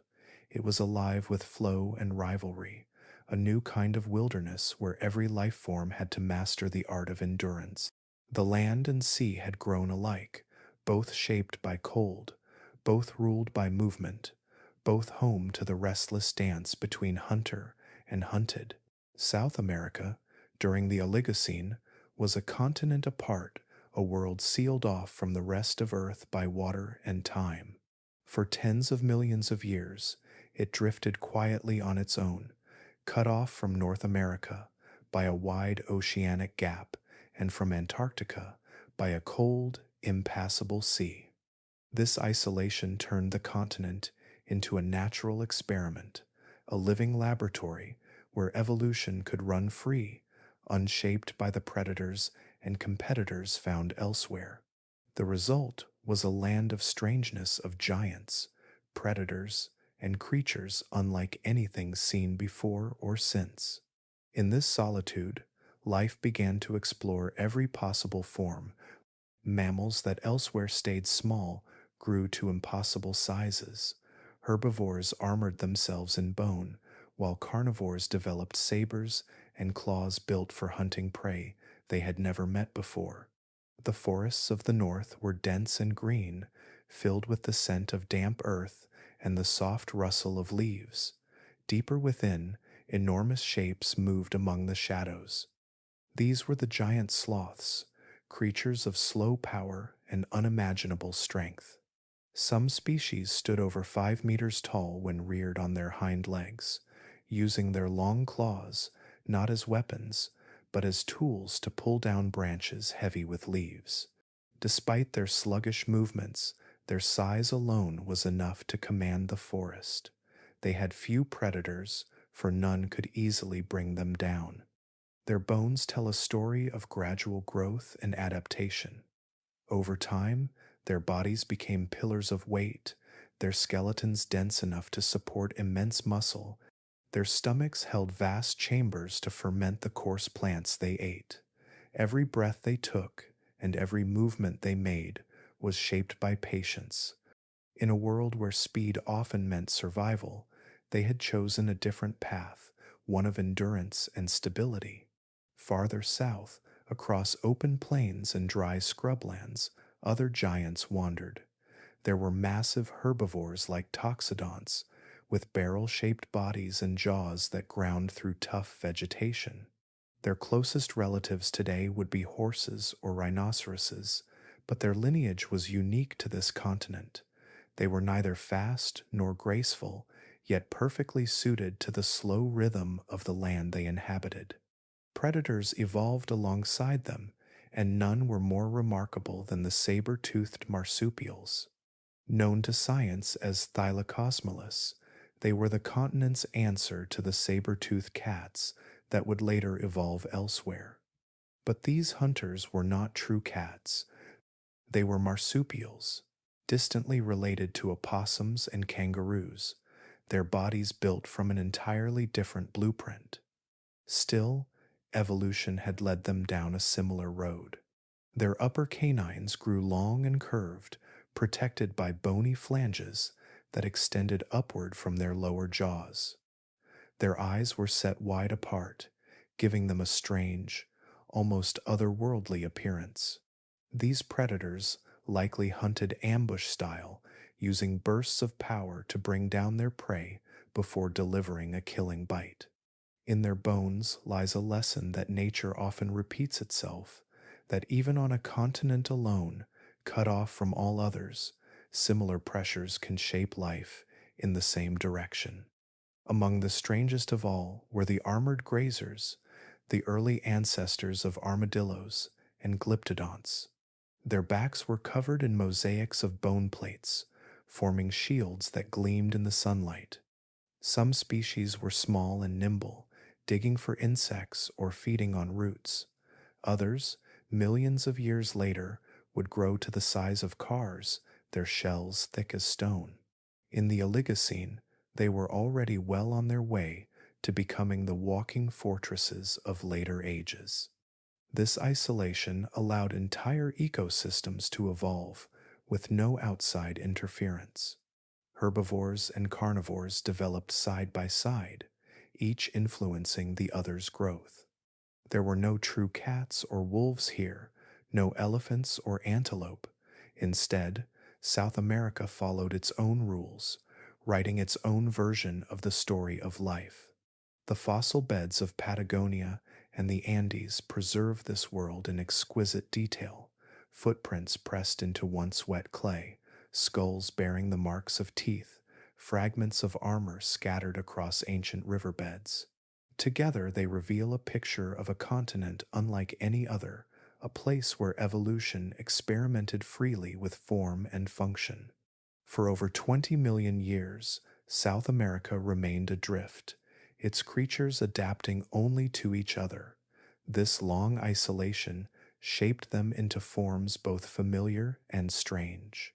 It was a world of giant sloths that moved like trees come to life, of saber-toothed marsupials that hunted beneath endless skies, and of armored grazers that turned their bodies into living shields. Every continent was changing during this age, but none quite like this one, a forgotten realm where evolution's imagination seemed limitless. The Oligocene world had grown quieter. The warmth of earlier ages was fading, and in its place came wind steady, dry, unbroken wind that carried the scent of dust across the continents. The air itself had changed, thinner and cleaner than before. Moisture that once lingered in the atmosphere was gone, locked away in polar ice or drawn into the deep ocean. For the first time since life had begun its climb onto land, the planet began to sound like the one we know today. The great cooling that started with Antarctica's frozen transformation did not stop at the poles. The new ocean currents that circled the southern ice carried their chill outward, touching every shore. Storms weakened, rainfall slowed, and the lush forests that had stretched across the tropics began to retreat. In their place came open ground and spreading plains, broken by patches of scrub and dry woodland. The world was becoming more spacious, but also more fragile. As the air cooled, the deserts grew. Across Africa, the land that would one day cradle the Sahara began to dry and crack. Asia's interiors hardened under long seasons without rain, while parts of North America turned to open steppe. Even in South America, isolated by water, the change could be felt. Rivers shrank, and dust drifted over the savannas. The atmosphere itself was shifting in character. It was clearer now, with fewer particles to trap heat. Carbon dioxide levels had dropped far below what they once were, perhaps close to 400 parts per million. The sky held less water vapor, and sunlight poured down in a cleaner, sharper glow. To the creatures living under it, the change was subtle yet inescapable. Days grew cooler, nights colder, and the rhythm of life had to adjust to longer dry seasons and scarcer water. Dust became a new part of Earth's identity. It carried the story of distant lands, lifting from bare soil and ancient lake beds, crossing oceans in fine veils. Grains of it settled on glaciers and seas, leaving traces that scientists would one day uncover. Buried within layers of sediment and ice, these particles would tell of the time when the planet exhaled dryness, when continents began to breathe dust instead of steam. Isotope records from ancient shells and rocks reveal how sudden this transformation was. Tiny chemical signatures preserved within oxygen and carbon atoms show abrupt swings in temperature and precipitation. In some places, the change came in less than 500,000 years, a blink in geological time. Oceans cooled by several degrees, and the difference between the tropics and the poles deepened. The Earth's climate had developed gradients, boundaries between wet and dry, warm and cold, that would shape every species that followed. The wind became one of the planet's most powerful sculptors. It carved valleys into soft rock and pushed dunes across entire regions. In places where life clung on, plants grew tough and wiry, their leaves narrow to hold water. Some roots reached meters deep, chasing hidden moisture. The forests that survived along rivers and coasts grew thicker bark and stronger seeds, their survival strategies written into their biology. Animals adapted in quiet ways. Many grew lighter and faster, built to travel longer distances between water sources. Some developed larger lungs to handle thinner air. The grazers that roamed the open plains evolved habits of movement, walking with the wind and resting where grass remained green. For predators, the hunt became one of patience and endurance. The Oligocene wind carried more than dust. It carried the seeds of change that would define the epochs to come. By stripping the world of its excess warmth and humidity, it prepared the stage for new ecosystems. Grasslands expanded, deserts found their shapes, and mountains rising from the earth began to alter the flow of air itself. Each gust whispered through time, carrying with it the faint echo of what the planet was becoming. In the silence between gusts, the earth rested under a pale sky. The sound of the wind became the planet's new song, one born of distance, of cooling, of transformation. The air that once shimmered with heat now moved with purpose, tracing the outline of a drier, colder world. And across that world, life continued to follow, changing with every breath. Beneath the vast plains and cooling skies of the Oligocene, life persisted in quiet places unseen. While massive predators roamed above and herds of grazers moved across the grasslands, another world existed below the surface, where warmth lingered and sound softened into silence. In that hidden world of roots and tunnels, smaller creatures carried the story of survival forward. They were the keepers of continuity, thriving not through power or size, but through patience and adaptation. The ground itself was alive with them. Burrowers carved winding tunnels through the soil, shaping miniature labyrinths that connected chambers of safety and storage. Fossils found in ancient sediments reveal these delicate worlds, smooth-walled tunnels, small enough to fit a hand, lined with claw marks from tiny limbs. Some opened into sleeping hollows, others led to caches of seeds or shells. Each network was a home, a nursery, and a refuge against the instability of the age. Among these early burrowers were ancient relatives of rodents and insectivores, animals that would one day give rise to mice, shrews, and moles. Their bodies were compact, their bones dense and strong. Their limbs, short but powerful, ended in claws shaped for digging. The structure of their skulls shows wide nasal cavities for breathing in dusty air and enlarged middle ears, an adaptation for hearing the faintest vibrations through the earth. For them, the world was not something to see, but something to sense. Food came in many forms, and the survivors were not picky. Some fed on insects, scraping through soil for beetle larvae and termites.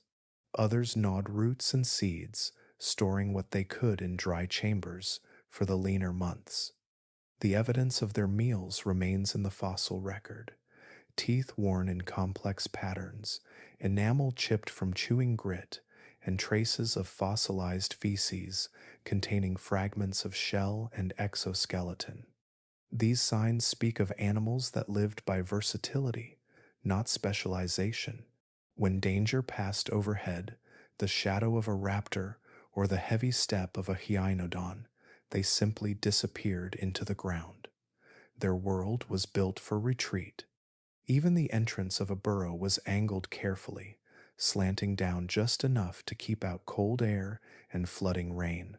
In some places, paleontologists have uncovered burrows clustered together like villages, suggesting that certain species tolerated living side by side. Whether this was cooperation or simply the byproduct of scarce ground, no one can say, but in a changing climate, closeness brought safety. Above the surface, scavengers and opportunists followed the chaos left behind by the great predators. Early mustelid ancestors, the distant kin of weasels and badgers, crept between rocks and brush, searching for the remains of a kill. They were among the first true omnivores of their kind, eating insects, eggs, roots, or flesh, depending on what the season allowed. Their teeth tell a story of balance, sharp incisors for tearing, broad molars for grinding. They could survive anywhere that offered even the faintest opportunity. Nocturnal life flourished in this age of extremes. The Oligocene nights were long and cool, and for many species, darkness became an ally. Some small mammals developed larger eyes and heightened senses of smell to navigate by starlight. Their whiskers stretched longer, their hearing sharpened until they could locate insects by the rustle of wings. The fossilized skulls of these creatures often show enlarged eye sockets, the first hints of true night dwellers emerging in the mammalian world. In the remaining patches of forest, life clung to the branches. Tiny primates, descendants of much older lineages, survived among the ferns and vines. They moved softly, gripping bark with narrow fingers, their tails balancing as they leapt between trees. Though the forests were shrinking, these creatures adapted to scarcity. Their diets shifted from fruits to leaves and insects, and their range widened as they searched for new refuges. In the safety of the canopy, they raised their young and waited for the world to settle. The fossil record from this time shows a striking pattern. In layer after layer of sediment, the bones of large animals vanish, while those of small ones continue almost unchanged. Rodent teeth, insectivore jaws, and delicate limb bones appear in unbroken continuity, evidence of species that outlasted every upheaval. They endured drought and cold, predation and scarcity, not through dominance, but through resilience. Even insects, often overlooked in stories of great change, became crucial to the new balance. Beetles, ants, and termites thrived in the cooler, drier soils, recycling dead vegetation into nutrients. Their tunnels intertwined with those of mammals, feeding one another's ecosystems. Some small mammals fed on the insects themselves, while others took advantage of their abandoned burrows. Life beneath the surface formed a web as intricate as the one above it. In this shadowed world of dirt and dusk, the rules were simple. Waste nothing, adapt quickly, and stay unseen. Every twitch of the whiskers, every scrape of claw against earth, carried the instinct of survival refined over millions of years. While the great predators ruled the daylight, it was the burrowers, the scavengers, and the nocturnal wanderers who carried life safely through the cooling of the planet. They left behind no towering skeletons, no massive footprints, only the faint tracings of their tunnels and the tiny bones that once beat with steady hearts. Yet through them life endured, hidden, quiet, and persistent, keeping alive the fragile thread that would one day lead from the darkness below the Oligocene soil to every corner of the modern world. Beneath the thick ice of Antarctica lies a buried memory of warmth. Hidden far below the frozen surface, beneath layers of compressed snow and time, scientists have uncovered the remnants of a lost world, a forest that once thrived, where today only wind and silence remain. Locked in rock and permafrost are the petrified trunks, pollen grains, and leaf impressions of an ancient ecosystem preserved through millions of years of cold. When most imagine Antarctica, they see a continent of endless white, a place untouched by warmth or life. But during the Oligocene and earlier epochs, the southernmost land on Earth was very different. It was green. Before the ice claimed it, Antarctica was covered in temperate forests filled with beech, pine, and fern. Rain fell in steady rhythms, rivers flowed across open valleys, and plants grew under long, low sunlight that shifted through months of day and months of night. Though the continent already rested near the pole, greenhouse warmth and circulating seas kept it alive. Evidence of that vanished world comes from remarkable discoveries buried beneath the glaciers. Deep cores drilled through ancient ice and sediment have brought up pieces of petrified wood trunks still upright in the soil where they once stood.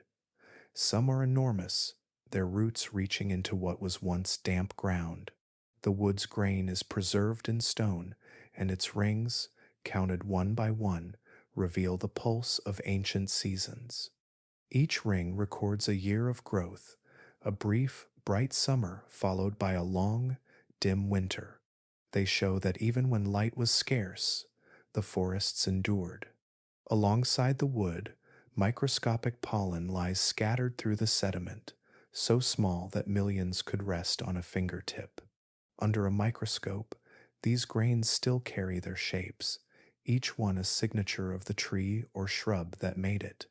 Some belong to families of southern beeches, others to conifers now found only in Tasmania, New Zealand, and parts of South America. These connections tell scientists that Antarctica was once part of a larger temperate belt, its forests linked by shared ancestors across the fragments of an older supercontinent. To reach these buried forests, scientists use drills that bore through kilometers of ice and ancient rock. Each core they raise is a timeline, a column of history stretching backward through epochs.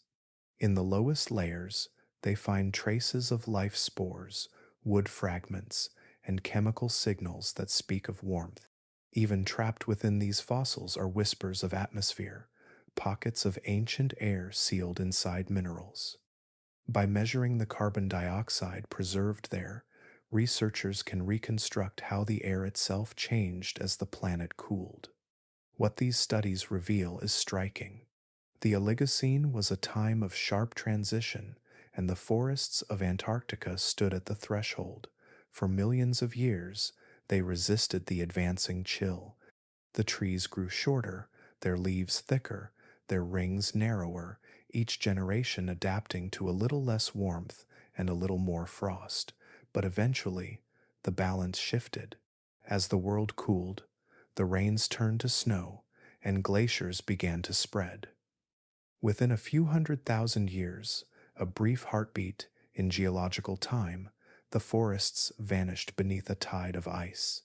The evidence of this transformation is written not only in wood and pollen, but also in isotopes, tiny chemical markers preserved in ocean sediments.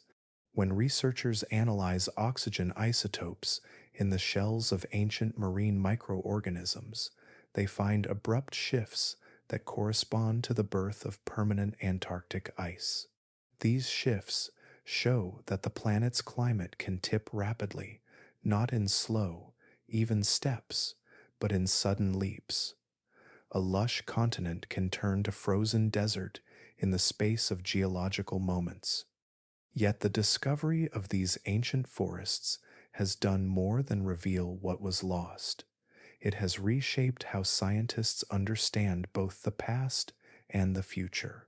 From the structure of fossilized tree rings and the chemistry of trapped carbon, researchers can reconstruct the thresholds that once governed the planet's climate. They can see the point at which falling greenhouse gases allowed glaciers to take hold, and they can measure how narrow that balance truly was.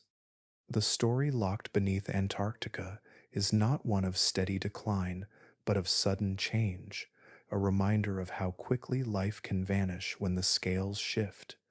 Even now, fragments of that old world remain sealed in the dark. Beneath the thickest ice shelves, radar images reveal buried valleys, ancient riverbeds, and frozen layers of soil that once held roots and seeds. Each new core pulled from the ice brings a trace of the green continent that once was a leaf turned to stone, a fragment of bark, a ghost of warmth preserved within the cold. In the quiet of the modern Antarctic, where the air hums with wind and snow drifts endlessly across the surface, that ancient forest still waits. Its trees, long petrified, stand upright in the dark, their growth rings frozen mid-story. The same land that now reflects sunlight back into space once absorbed it through leaves and ferns. And in every grain of pollen, every ring of fossilized wood, the story of that transformation endures a record not just of how the world changed, but of how it remembers. The Oligocene skies were different from those that came before. The air was thinner now, cooler and drier. The warmth that once shimmered above ancient forests had faded, replaced by winds that carried dust from the new grasslands below. Clouds drifted lower, stretched by the movement of colder air masses. Across this changing sky, wings adapted, and flight itself began to evolve into new forms. Birds had already been on Earth for tens of millions of years, but the cooling world of the Oligocene transformed how they lived and moved. The dense jungles of earlier ages had given way to open plains and woodlands, forcing many birds to trade maneuverability for endurance. They began to fly farther, higher, and longer. Some species developed broader wings, suited for gliding on thermal currents, using less energy as they crossed wide stretches of land. Others evolved slimmer, pointed wings for bursts of speed in the open air, where ambushes were rare but pursuit was everything. The air itself influenced their design. As atmospheric pressure dropped with global cooling, flight required more precision. Birds that could control airflow over their feathers with tiny, subtle motions began to thrive. Their muscles grew leaner and stronger, their skeletons lighter yet more efficient. Even their breathing systems changed, developing the remarkable air sacs that allowed oxygen to move continuously through their bodies, a system unmatched in the animal kingdom. With new wings came new voices. The earliest true songbirds appeared in this age, small and unassuming at first. Their fossils are rare and delicate, but traces of their syrinx, the organ that produces birdsong, have been found in Oligocene layers. Before this, the skies may have been filled with the rough calls of older bird lineages, the screeches and croaks of primitive flyers. Now, for the first time, there were melodies. These early songbirds were small, often no larger than a modern sparrow. They lived in the margins between forest and field, darting between shrubs in search of insects. Their songs were not for beauty but for survival, a way to claim space and attract mates in a world where visibility was no longer guaranteed. In the open grasslands, calls carried farther than color or motion, and sound became a new kind of weapon, one that could fill the air where wings could not reach. Each continent developed its own voices. In the southern hemisphere, Small passerines evolved alongside the new flowering plants, their diets shifting with the changing ecosystems. In Europe and North America, where cooling was most severe, birds learned to migrate with the seasons, tracing the warmth north and south in yearly rhythm. Migration itself became a strategy for survival, a pattern written into instinct by the slow turning of the planet's axis and the changing tilt of the sun. Predatory birds also changed. The massive terror birds of South America still stalked the ground, but in other parts of the world, the air belonged to raptors. Hawks and eagles appeared in greater diversity, their eyes adapted to see motion from extraordinary distances. Their talons grew curved and precise, their beaks hooked to pierce and tear. These hunters relied not on stealth, but on mastery of the sky. Some soared for hours without flapping, watching the land below for any sign of movement. Others specialized in speed, diving with incredible precision from great heights. Over the oceans, the cooling climate gave rise to seabirds that learned to ride the wind above colder currents. Early relatives of albatrosses appeared, their wings spanning meters from tip to tip. They glided effortlessly for days, sleeping on the wind and returning to land only to nest.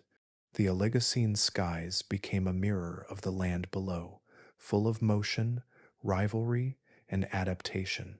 Just as predators and prey on the plains had entered an arms race of speed and endurance, so too did the creatures of the air. Every improvement in flight inspired another, every advantage answered by evolution's next experiment.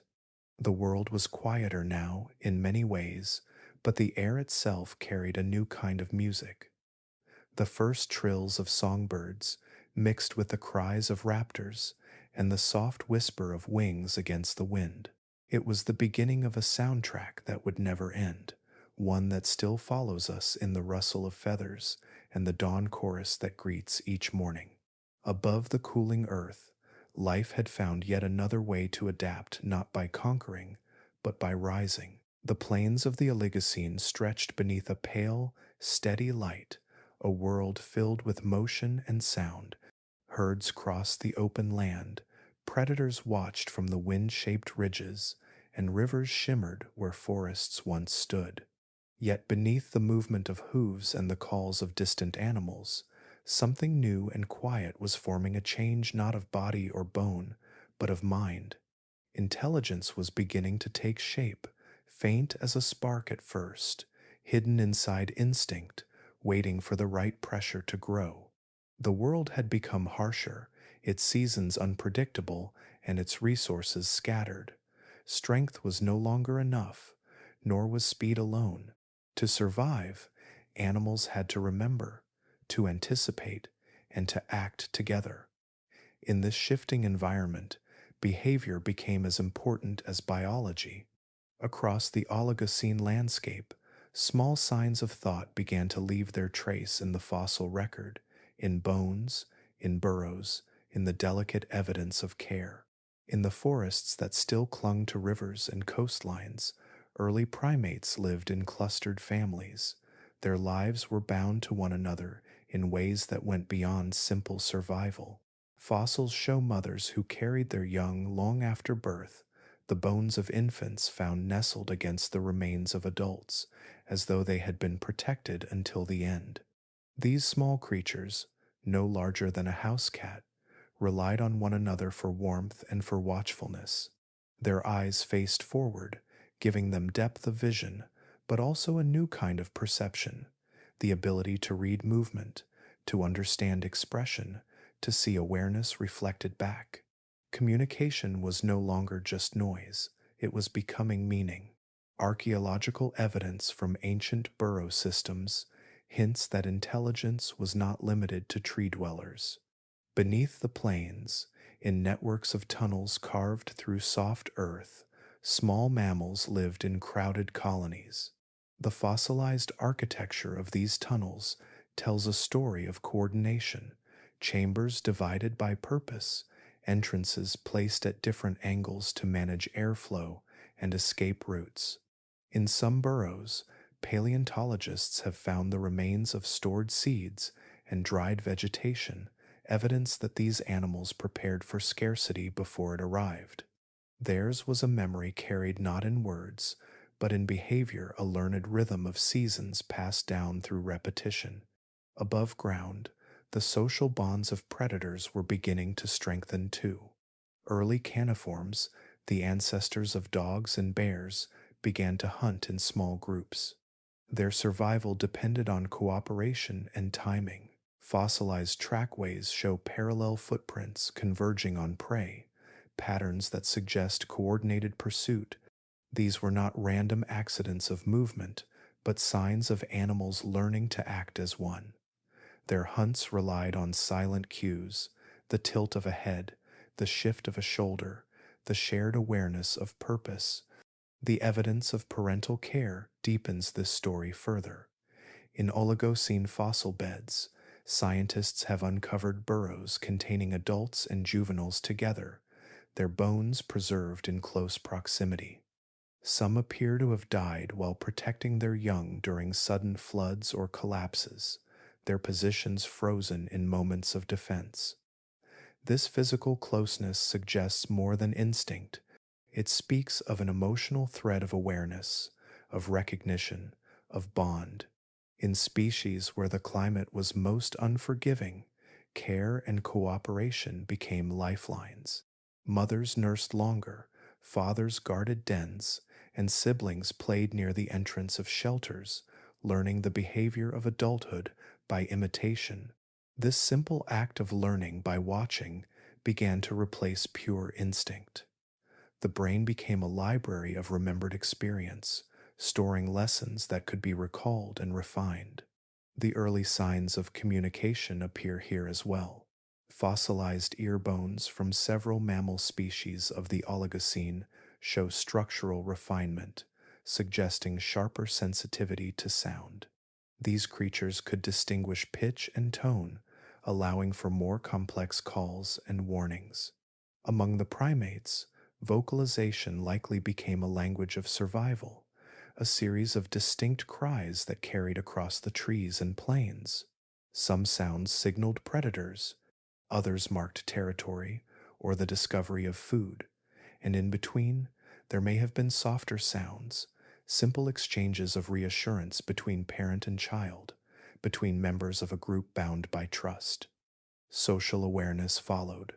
Among the primates, behaviors emerged that hinted at empathy, mutual grooming, food sharing, even the protection of injured members.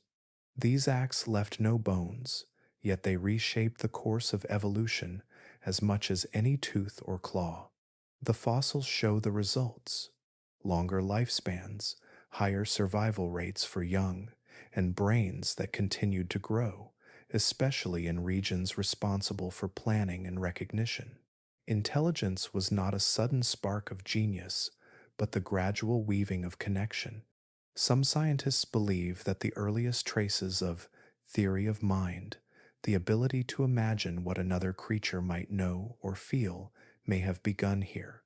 The structure of Oligocene primate skulls suggests the enlargement of cortical regions linked to perception and social understanding. A mother recognizing the distress of her infant, a sentinel interpreting the hesitation of a companion, these were quiet leaps forward, invisible yet profound. Intelligence, in this age, was not invention or language, but cooperation. It lived in the pauses between action, in the unspoken bonds that kept groups together. The Oligocene world was not yet ruled by minds capable of reflection, but it was moving in that direction, step by patient step. The first sparks had caught, glowing faintly in the rhythm of protection, in the awareness shared between living things. And in that shared awareness, that ability to sense the needs and intentions of others, the foundation of all future thought began to form, quietly, in the long shadows of an ancient, restless earth. Beneath layers of rock and time, The Oligocene still speaks not in words, but in atoms and patterns too small for the naked eye to see. The bones, shells, and sediments left behind from this ancient age carry stories written in their chemistry. To those who know how to read them, they are as rich and detailed as any diary. When paleontologists uncover a fossil, they are not just finding a piece of bone, they are touching a fragment of the planet's memory. Inside that fossil lie traces of the minerals that once made up living tissue, transformed slowly over millions of years. Every layer of rock that covers it, every grain of dust pressed against it, marks the passage of time.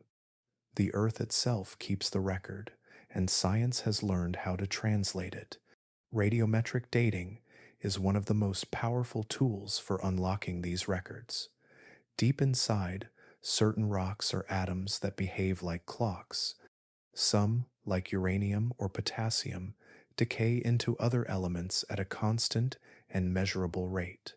By comparing how much of each type remains, scientists can calculate the age of the surrounding layers with remarkable accuracy.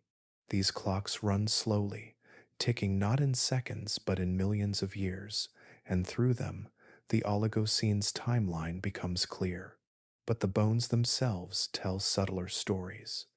Within the fossilized remains of animals, tiny isotopes of oxygen and carbon still linger, locked inside crystal structures that once formed teeth or bone. These isotopes shift in predictable ways depending on temperature, diet, and the water an animal drank. By analyzing their ratios, paleontologists can reconstruct what the climate was like, how warm the oceans were, and even whether an animal migrated with the seasons. In the teeth of an Oligocene mammal, for example, alternating bands of oxygen isotopes may show the rhythm of dry and wet seasons. High values reveal hotter, drier months, while lower ones trace cooler, wetter times. Each layer of enamel grows slowly, preserving a lifetime of environmental history in microscopic detail. From this, scientists can tell when herds moved north for cooler grass or when drought forced them toward the coast. Even the diets of these creatures are recorded in their bones. Carbon isotopes reflect the kinds of plants at the base of the food chain. Grasses and shrubs leave different chemical signatures, and these are passed upward from plant to herbivore to predator. By measuring these signals, researchers can see when animals shifted from forest leaves to the tougher blades of the new grasslands. The bones, in their silence, record the spread of the savannas as clearly as any map. The sediments that hold these fossils are storytellers too. Layers of volcanic ash often appear between strata of soil and rock. Each eruption left a fine blanket of minerals across the land, rich in isotopes perfect for dating. By comparing these volcanic fingerprints across continents, scientists can link distant fossil sites to the same moment in time. A volcanic layer in Asia may match one in North America, showing that the changes unfolding in one place echoed around the globe. In the lab, the process of reading these messages is slow and deliberate. Fossil samples are ground into powder, dissolved, and passed through machines that can measure differences in atomic mass with breathtaking precision. Each result becomes a number, each number part of a pattern, and from those patterns, a picture begins to form. The dry air, the cooler oceans, the shifting winds all come back to life molecule by molecule. What emerges from this work is not a single story, but a network of connections. The isotopes from a whale's tooth reveal the same cooling trend recorded in the shells of tiny marine plankton thousands of miles away. The chemical memory of an ancient leaf in South America matches the climate signal from dust trapped in African rock. Each discovery fits like a puzzle piece into the planet's greater rhythm. Through these bones and sediments, scientists have learned that the Oligocene was a time of transformation, not just on the surface, but deep within the systems that regulate Earth's temperature and life. Every isotope, every fossil, carries a trace of that turning point when warmth gave way to cold, when forests became plains, and when the living world adjusted to the pulse of a planet growing more complex. The bones that lie buried are not merely relics. They are the Earth's memory of itself, the patient handwriting of time, recording every breath and season long after the creatures that lived it have turned to stone. Beneath the calm surface of the Oligocene world, the planet itself was still moving. The continents, enormous slabs of crust floating on molten rock, continued their slow, patient drift across the globe. To the living creatures above, this movement was invisible. Mountains did not rise in a day, oceans did not open in a lifetime. Yet beneath every step of grassland, beneath every shallow sea, the earth was shifting, pressing, and folding, shaping the world we know today. The greatest of these changes came where two ancient lands met the collision between India and Asia. Long before this moment, the Indian subcontinent had broken away from the southern supercontinent of Gondwana and drifted northward across the ocean. For tens of millions of years, it moved faster than any other continental plate, carried like a raft on the restless mantle below. By the time it reached Asia, it struck with enough force to reshape the face of the earth. When India collided with the vast Asian continent, neither land could sink easily beneath the other. Instead, their edges crumpled and rose, layer upon layer of rock, folding upward like waves frozen in motion. The pressure from this impact built one of the most extraordinary features on our planet, the Himalayas. The collision did not happen all at once. It was a slow, grinding process that continues even now, raising the mountains by centimeters each year. In the earliest stages of this uplift, the landscape was chaotic. Great faults split the crust.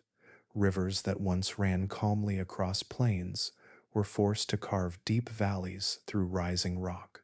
Sediments carried from the young mountains poured southward, building the vast Indo-Gangetic Plain.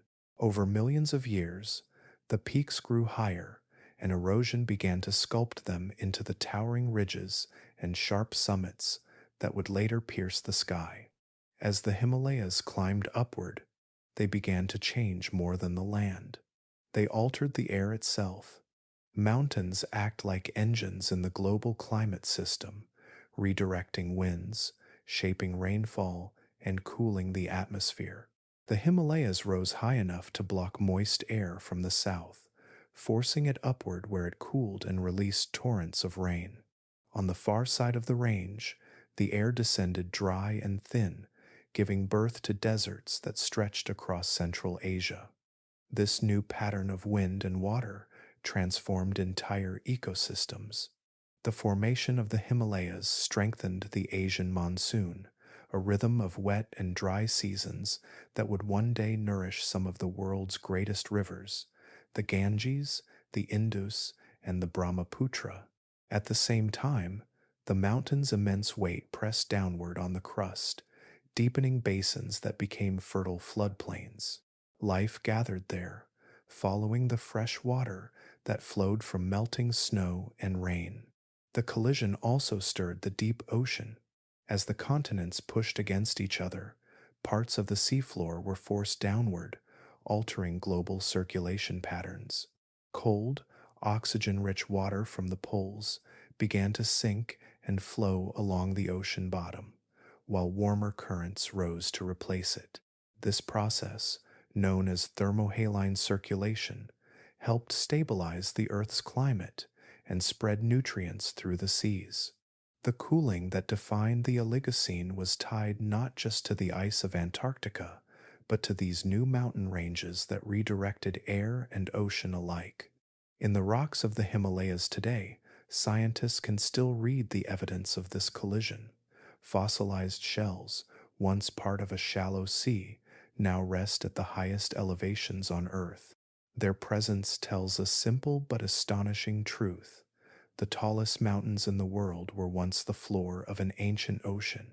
Every layer of limestone and sandstone carries the imprint of coral reefs and marine life that thrived long before the peaks rose above the clouds. The collision of India and Asia was not the only meeting of continents during this age. In other parts of the world, smaller but still powerful movements continued. Africa edged northward, closing the Tethys Sea and pressing toward Europe.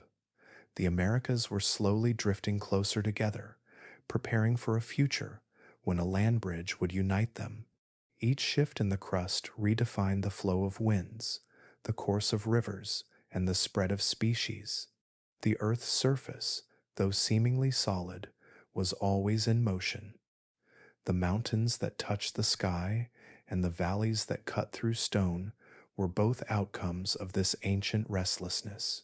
And from the collision that lifted the Himalayas came not only new landscapes, but a climate that would guide the next stages of evolution, a world shaped by pressure, uplift, and the steady breath of mountains forming against the horizon. As the Oligocene wore on, the world that had once belonged to giants began to change. The towering Indricotherium, the thunder-footed Brontotheres, and the vast predators that once prowled the plains slowly began to vanish. The air was cooler now, the rhythm of the seasons sharper, and the lush abundance that had once fed colossal bodies began to thin.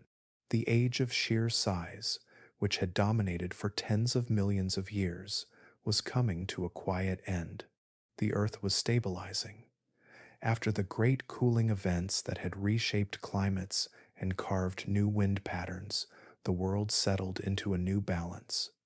Forests no longer stretched endlessly across continents.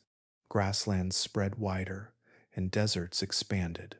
The patchwork of habitats that emerged favored movement, flexibility, and thought over bulk and brawn.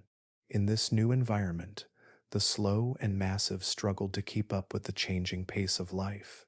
For creatures that once measured their power in tons, survival became harder with each passing millennium. Gigantic herbivores that had once roamed freely now had to cover vast distances to find enough food. Each dry season was a gamble. The leaves they once depended on grew scarce as more plants hardened into grass. Even their predators, once thriving on the abundance of prey, began to dwindle as the great herds faded. In this thinning world, smaller creatures began to thrive. The mammals that could move swiftly, think quickly, and adapt to new diets found themselves at an advantage. Fox-sized hunters darted through the brush where once a bear dog or hyaenodon ruled. Hoofed grazers grew leaner, faster, and more social. Herds replaced herds, but the thunder of feet now came from animals half the size. The giants of the Oligocene were not brought down by a single disaster. Their fall was slow, stretched across countless generations. The cooling of the planet shifted rainfall patterns and shortened growing seasons. Ice caps crept further north, locking away more of the planet's water. The oceans cooled, altering the balance of nutrients and currents. Life everywhere adjusted, and those that could not change fast enough faded quietly into the rock record. The Indricotherium, once the largest land mammal ever to live, was among the first to disappear. Standing as tall as a small house, it could strip the tops of trees bare, yet its enormous appetite made it vulnerable in a world that no longer provided enough to sustain it. As forests continued to retreat, its range grew narrower, its populations smaller. Eventually, even its enormous size could not protect it. Predators followed.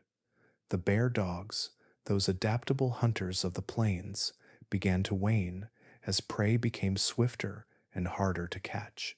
The mighty Hyaenodon, with its bone-crushing jaws, found fewer carcasses left behind as scavengers multiplied.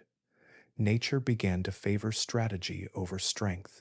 Those who could coordinate, who could anticipate and plan, began to rise in their place. In the southern continents, where isolation had once preserved ancient forms, even the strange marsupial predators began to decline. Their ecosystems, too, leaned toward the agile and the aware. Everywhere on Earth, the same story played out in different ways. The large gave way to the clever, the solitary to the social, the slow to the swift. The cooling also transformed the air itself. As carbon levels dropped, plant growth slowed, but the oxygen-rich atmosphere favored endurance and activity. Animals evolved longer legs, lighter bodies, and more efficient lungs. Movement became the key to survival, and intelligence became its ally. The old world of giants was not erased entirely. Its lineage continued, reshaped by evolution's hand. From the descendants of those vast herbivores came the ancestors of modern rhinos and tapirs. The great predators left behind echoes in the canines and felines that now filled their roles. Even the distant offspring of smaller, more adaptable mammals would one day rise to extraordinary heights of their own. The bones of the Oligocene's fading titans still rest in the quiet earth, reminders of a time when size alone defined power. Yet their disappearance opened a new chapter in life's story, one written not in the weight of bodies, but in the growing light of minds. As the giants fell, the age of intelligence began to stir, a gentle turning of the page in the long history of a planet forever learning how to survive itself. When the long age of the Oligocene finally began to fade, the world was ready for a quieter kind of transformation. The great cooling had slowed, the continents had mostly settled into their modern positions, and the violent swings between chaos and calm were easing. From the stillness that followed, a new chapter unfolded: the Miocene, an age that began to resemble the Earth we know today. The landscapes that stretched across the planet were no longer alien. Wide grasslands rolled beneath open skies, dotted with scattered trees and winding rivers. Forests still clung to the equator, but they were thinner now, more seasonal, their green broken by long stretches of dry savanna. Deserts took shape in the heart of continents, and icy peaks glittered at the poles. For the first time in tens of millions of years, Earth's surface began to look familiar, almost modern. The animals, too, were changing. The giants of the Oligocene were gone or fading, replaced by species that seemed more refined, more efficient, more recognizable. Early elephants with curved tusks wandered the plains, their herds moving in long processions across the grass. They were smaller than the colossal Indricotherium that had ruled before, but they carried the same patient wisdom of endurance. Their feet pressed trails into the soil that would one day be followed by true elephants, mammoths, and mastodons. Horses that had once been no larger than dogs were now swift runners, built for the open country. Their legs had grown longer, their toes fewer, until only a single sturdy hoof touched the ground. They ran not through forests, but across the wide, trembling sea of grass that now covered much of the earth. Herds gathered in great numbers, moving together for safety, their instincts bound to the rhythm of migration. Predators evolved alongside them. Early cats stalked through tall grass, their bodies low and sinewy, their eyes forward and alert. They were smaller and leaner than the great saber-tooths that would come later, but their movements already carried that familiar grace, the quiet, practiced tension of an ambush hunter. From the other side of the family tree came the canids, early dogs that learned the power of endurance. They could chase for miles, running down prey, not with strength, but with patience and cooperation. The art of the hunt was no longer defined by sheer size, but by strategy. In the oceans, the changes were just as profound. The The seas that had once been ruled by the long, snake-bodied whales of the Oligocene, now filled with sleek, modern shapes. Early ancestors of dolphins and baleen whales appeared, built for speed and distance. They began to sing across the open waters, their voices carrying for hundreds of miles. The deep, haunting calls of these new whales filled the ocean with sound, linking distant pods through invisible threads of communication. Sharks, too, were transforming. The enormous Carcharocles lineage began its rise, evolving larger teeth and faster swimming forms to keep pace with the growing whales. The ocean had become an arms race once again, but this time it was not between primitive giants, it was between creatures that carried the blueprints of modern marine life.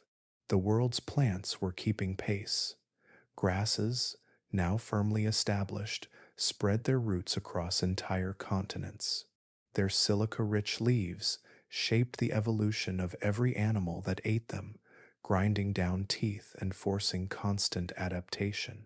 Forests of oak, pine, and maple became widespread, and in some places, the first recognizable modern species appeared. Even flowers evolved new shapes to match the insects that pollinated them. The Earth was not only stabilizing, it was harmonizing. The Miocene atmosphere was cooler and drier, but it was also more stable. Carbon dioxide levels remained low, keeping the climate gentle enough to encourage life's expansion into new forms. Mammals and birds spread into every niche. Some grew larger again, but their bulk was balanced by agility and social behavior. Others stayed small and quick, thriving in the shadow of predators. High in the mountains that the great collisions had raised, new kinds of ecosystems emerged.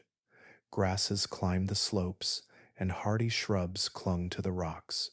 Snowmelt fed rivers that carried minerals to the plains below.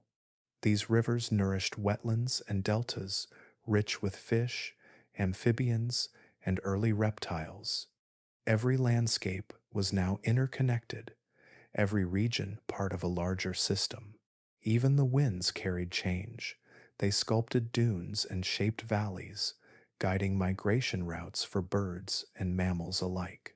The skies were alive with flocks of songbirds, a chorus that had first begun in the Oligocene but now filled every continent. Their melodies traveled with the breeze, blending with the distant rumble of thunder and the rustle of grass in motion. The Miocene was a bridge between worlds, the ancient and the modern, the chaotic and the ordered. From the rough experiments of the Oligocene came the refined designs that would endure. The planet that emerged from this age was no longer testing itself through extremes. It had found a rhythm, a steady heartbeat that would carry it forward through millions more years of evolution toward the world that would one day be called home. The story of how scientists uncovered the Oligocene is almost as remarkable as the age itself. Unlike the dinosaurs, whose bones lie large and obvious across desert plateaus, the evidence of this quieter, colder epoch had to be coaxed gently out of the earth, one grain of dust and one fossil at a time. It was not a single discovery, but a century-long conversation between stone and science, between what was once alive and the minds determined to listen. In the beginning, much of what we knew came from fragments. Paleontologists in the 19th century dug through layers of rock in Europe and North America, searching for anything that connected the ancient world of the dinosaurs to the living world around them. Beneath the Miocene strata, they began to find bones unlike any they had seen before, creatures both primitive and familiar. Teeth of strange mammals, jaws that hinted at predators now long gone, and the occasional skull of something too large to believe. Every fossil was a whisper from the Oligocene, a time when mammals were learning how to rule the earth. Yet at first, those whispers were scattered and incomplete. A rib here, a tooth there, an imprint of a leaf pressed into shale. No one yet knew how these pieces fit together. The story of the Oligocene would take generations to assemble, each discovery building on the last, like brushstrokes on a canvas, slowly revealing its image. One of the greatest clues came not from bones, but from the rocks themselves. Layers of sediment carry traces of time in their chemistry. Inside them, isotopes of oxygen and carbon record the temperature of ancient oceans and the gases of the air above them. When scientists learned to read these signals, the story of the planet's great cooling came into focus. The ratio of heavy to light oxygen atoms in fossil shells told them that by 34 million years ago, ice had begun to spread across Antarctica. For the first time in tens of millions of years, the Earth had frozen. In those same sediments, tiny marine fossils called foraminifera preserved microscopic evidence of that transformation. Each shell was no larger than a grain of sand, yet its chemistry carried a record of the ocean's temperature and composition. When drilled from deep-sea cores and examined under microscopes, they revealed how currents shifted, how nutrients circulated, and how the climate swung between warmth and chill. From these silent particles, researchers pieced together the heartbeat of an ancient Earth. On land, other clues emerged. Fossilized pollen, trapped in lake beds, and peat bogs told of forests turning to grasslands, of trees retreating as the air grew drier and cooler. Paleobotanists, studying these specks of ancient life, mapped the spread of savannas across continents. Each grain of pollen became a marker of change, showing where humidity once reigned and where dryness began to creep in. Together with isotope data, these records painted a picture of a planet in transition, an Earth learning to breathe in thinner air. The bones filled in the rest, from quarries in Mongolia to the plains of South Dakota. Skeletons of Hyaenodons, Entelodonts, and early horses were unearthed. Their shapes told of movement through open country, of predators built for speed and endurance rather than brute strength. In Asia, paleontologists uncovered the colossal remains of Indricotherium, the largest land mammal ever known, its long limbs and delicate skull preserved in ancient riverbeds. These fossils revealed not only anatomy, but also behavior, how muscles attached, how joints moved, how creatures lived and died in a world that had begun to resemble our own. Yet even with thousands of specimens cataloged, much of the Oligocene remains hidden. Technology continues to unlock what time has buried. Computed tomography scans now let scientists peer inside fossils without breaking them apart, revealing delicate ear bones or the roots of ancient teeth. Isotope geochemistry allows researchers to measure the diets of long-extinct animals, tracing what they ate and how they migrated across vanished landscapes. Satellite imaging identifies the layers of rock most likely to hold new fossils, guiding expeditions to remote deserts where time has stood still. Still, mysteries persist. The deep oceans of that era, though drilled and sampled, are only partially known. The genetic story of how early mammals evolved into modern species remains incomplete, their DNA dissolved long ago. Even the causes of some climate shifts during the Oligocene are debated, hidden behind the complexity of Earth's feedback systems. Every new fragment, however small, continues to refine the story. A single tooth found in dusty clay can redefine an entire family of animals.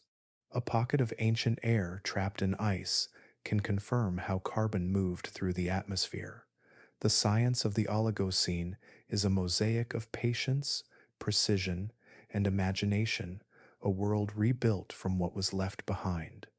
In the quiet of laboratories and the heat of dig sites, the work continues. Dust is brushed from bone, rock is split to reveal a leaf that last saw sunlight 30 million years ago, and data from distant ocean cores hums through computers that turn chemistry into story. Piece by piece, The forgotten age is remembered, its secrets rising again from the silence of stone. After every great disruption, the earth begins to rebuild. The Oligocene was one such rebuilding, an age shaped not by calm, but by transformation. What came before had fallen away the lush jungles of the Eocene, the warmth that once wrapped the world, the great animals that had ruled under gentle skies. In their place rose a leaner planet, a colder one, demanding new answers from every living thing. Life adapted, not through grandeur or might, but through quiet resilience. Adaptation was the language of this new age. The rules that had governed life in the warm, abundant Eocene no longer applied. Now, the world rewarded the flexible, the opportunistic, the quick to change. The air grew cooler, the rains less predictable. Forests thinned into open plains, and the oceans grew restless with shifting currents. Survival became an art of adjustment, and every species, great or small, had to learn its place all over again. The first test was temperature. As the poles froze and the great Antarctic ice sheet spread, the entire planet's climate began to pulse with new rhythms. Animals that had once lived in uniform warmth now faced the swing between heat and cold, feast and famine. Those that survived learned to wear their environment, fur thickened, metabolisms adjusted, migration became a way of life.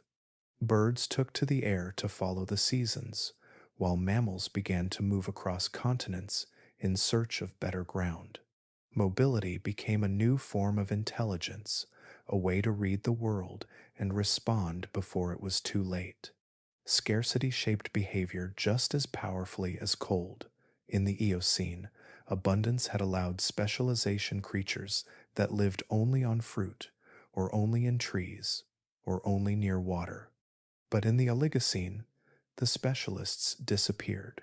What survived were the generalists, those who could eat what was available, travel when food grew scarce, and change their habits when old strategies failed. Omnivores thrived, from the small burrowers that scavenged seeds and insects to the adaptable predators that learned to hunt, steal, or share depending on the season. Each adaptation was an experiment, each failure a lesson etched into the deep record of evolution. Some changes happened quietly, hidden in the bones. Teeth hardened, shaped for grinding instead of slicing, as grasses spread across the continents. Legs grew longer, joints more efficient, as herds began to move across distances no creature had crossed before. Inside the skulls of mammals, brains expanded, not for curiosity's sake, but for coordination, for remembering paths, recognizing kin, predicting patterns in weather or behavior. Thought itself was becoming an evolutionary tool. Adaptation was not always about invention. Often it meant compromise, a trade between what had once worked and what would work next. Herbivores gave up shelter for speed. Carnivores sacrificed brute strength for endurance. Life began to favor balance over extremes. The world was learning how to survive instability, how to bend without breaking. The Oligocene also marked the rise of cooperation as an evolutionary strategy. Animals began to form bonds that went beyond instinct, loose herds, family groups, temporary alliances. Fossilized trackways show entire herds moving in coordinated lines, the footprints of juveniles shielded between adults. In the fossil record of small mammals, burrows appear with multiple entrances and shared nesting chambers, evidence of group living. These were the first signs that survival could be collective, that the world no longer belonged only to the strongest, but to those who could work together. Even extinction played its role in adaptation's design. Every disappearance opened a door. When the great predators like the Hyaenodons vanished, smaller hunters diversified to fill the gap. When vast herbivores declined, Nimble grazers took their place, reshaping the landscape with every step. The earth was not mourning its losses, it was redistributing its possibilities. Life flowed into every empty space like water, filling it with something new. In the sediments that record this age, layers of ash and clay alternate in delicate bands, evidence of cycles of destruction and renewal. Volcanic winters, droughts, and sudden floods each left their scars, but life always returned. The fossils of plants show rapid succession, fern giving way to grass, then grass reclaiming ground after ashfall. Even in the coldest, most barren reaches, seeds waited for the thaw. Adaptation was not just survival, it was patience written into the genome of every living thing. The lesson of the Oligocene was not power, but persistence. Change was not an enemy, but a sculptor. Every living creature became a negotiation between what had been and what might come next. The world itself seemed to practice resilience, shifting continents, adjusting currents, redistributing life in endless combinations. And within that constant motion, evolution found its rhythm. A slightly thicker coat, a keener ear, a more careful eye. Each small refinement echoed forward through time, shaping the world we know now. The Oligocene was not an age of perfection, but of rehearsal, the quiet testing ground for everything that would follow. It was life proving, once again, that to endure is to adapt, and to adapt is to remain alive, even as the earth changes beneath your feet. The echoes of the Oligocene still linger in the living world, woven quietly into the forms and instincts of life that surround us. Though that epoch ended more than 23 million years ago, its signature endures not as fossils or ruins, but in motion, in memory, and in design. The age that once reshaped the planet did not vanish when its creatures disappeared. It simply changed its shape, continuing its story through the bodies and behaviors of their descendants. Across the modern Earth, traces of that transformation remain visible. The great elephants that roam the savannas of Africa and the forests of Asia still carry the architecture of their Oligocene ancestors. Those early proboscideans were smaller and more lightly built, their trunks short, their teeth designed for soft leaves rather than coarse grass. As climates cooled and woodlands gave way to open plains, they changed with the land itself. Larger bodies conserved heat, longer tusks became tools for digging and defense, and their molars hardened to withstand the wear of gritty vegetation. Each step in their evolution mirrored the shifting planet beneath them. Even today, the way elephants migrate with the rains, communicate through deep infrasound, and care for their young echoes, the slow intelligence that took shape in that distant age of scarcity. In the carnivores, the echoes are sharper. The predators of the Oligocene were unlike anything alive now, muscular, heavy-jawed hunters that bridged ancient and modern worlds. From them, the first true cats emerged, smaller but quicker, their bodies tuned to a landscape of speed. That lineage refined itself over millions of years until stealth and precision became their weapons. The silent step of a lion on dry grass, the coiled patience of a leopard waiting in dusk light, the fluid sprint of a cheetah across the savanna. Each of these gestures is rooted in that long evolutionary apprenticeship. They are the continuation of an experiment begun when grass first spread across the earth and prey learned to run instead of hide. The same quiet inheritance shapes the rhinoceros. Its ancestors were among the largest land mammals that ever lived. Indricotherium, sometimes called Paraceratherium, towered over the plains, feeding from the tops of trees with its elongated neck and massive frame. No modern animal matches its size, yet the pattern it established endures. The barrel chest, the thick-boned limbs, the deliberate, enduring gait. Today's rhinos carry the same core design, refined for endurance rather than height, a living echo of strength adapted to new conditions. In their skin, dense and folded like armor, lies a blueprint that first succeeded in an age of cooling winds and hardening soil. Beneath the surface of the oceans, the echoes deepen further still. During the Oligocene, the first fully aquatic whales were learning to master the sea. Their ancestors still bore traces of land mammals' vestigial hind limbs, flexible spines, and lungs that remembered air. Over countless generations, their bodies reshaped for buoyancy and sound.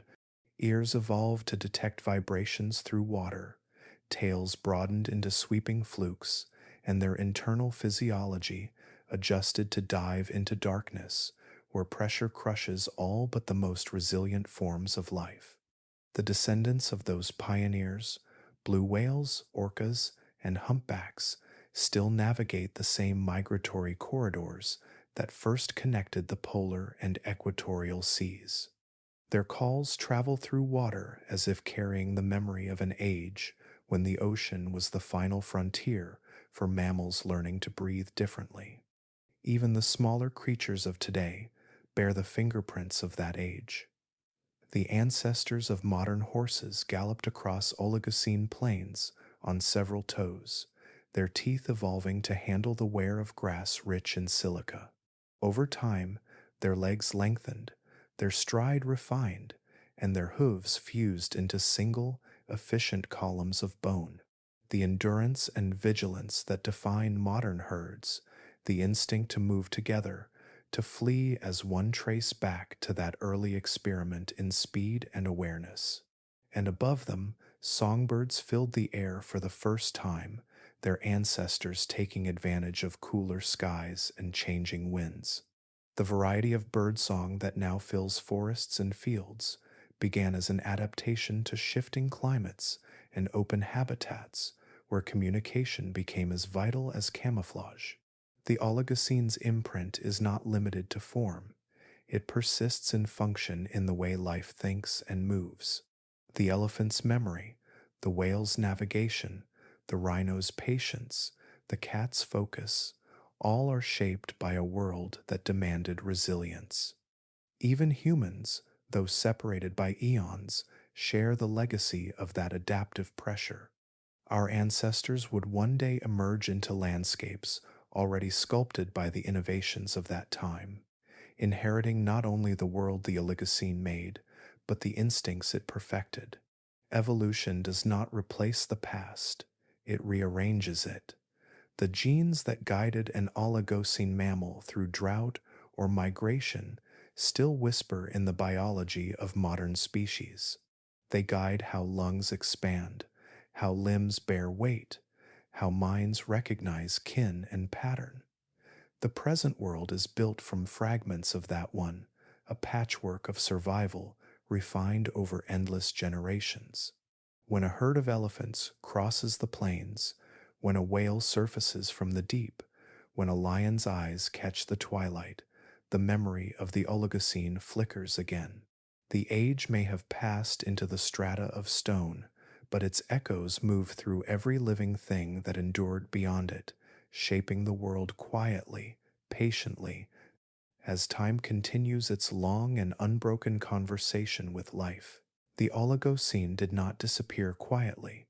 Its memory lies buried in the earth, sealed within stone, soil, and ice.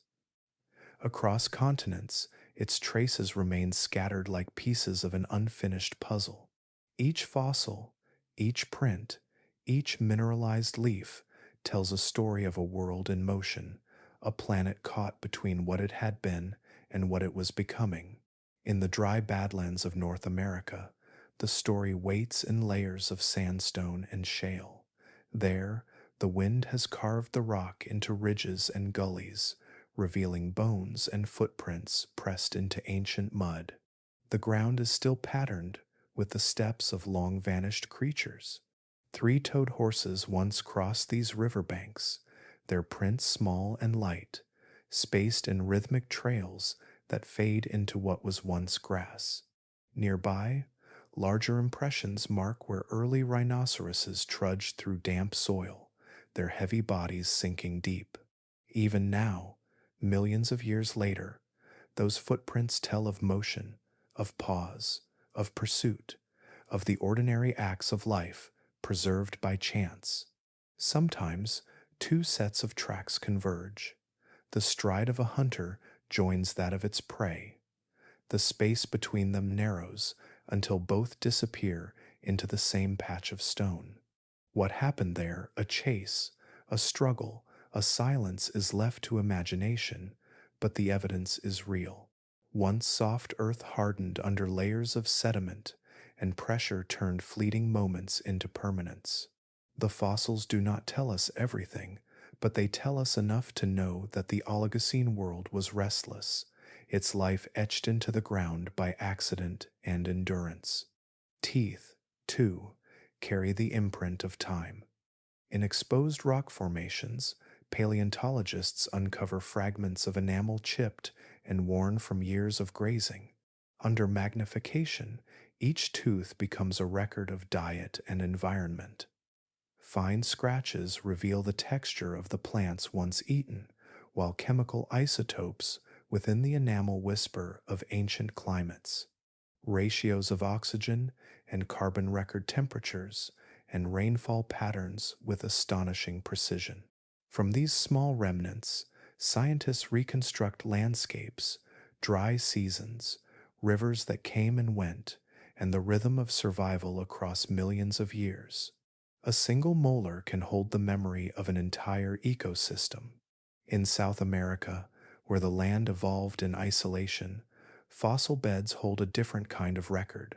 Rivers once flooded plains thick with vegetation, burying whole communities of animals in silt and clay. When those layers hardened, they preserved skeletons of creatures unlike any elsewhere on Earth. There are saber-toothed marsupials with curved fangs made for ambush, giant armored herbivores with domed shells, and sloths that stood as tall as trees. Their bones lie tangled together, victims of floods or droughts, their forms trapped in the very sediment that tells their story. Each skeleton is a thread in a web of evolution woven from isolation and chance. Farther south, beneath Antarctica's vast ice, the past is hidden in colder silence. Scientists drill deep through frozen layers to extract cores of ancient mud and pollen. Under microscopes, the pollen grains appear intact, their delicate shapes identical to those of trees that still grow in the southern hemisphere. Long before Antarctica froze, forests of beech and ferns covered its valleys.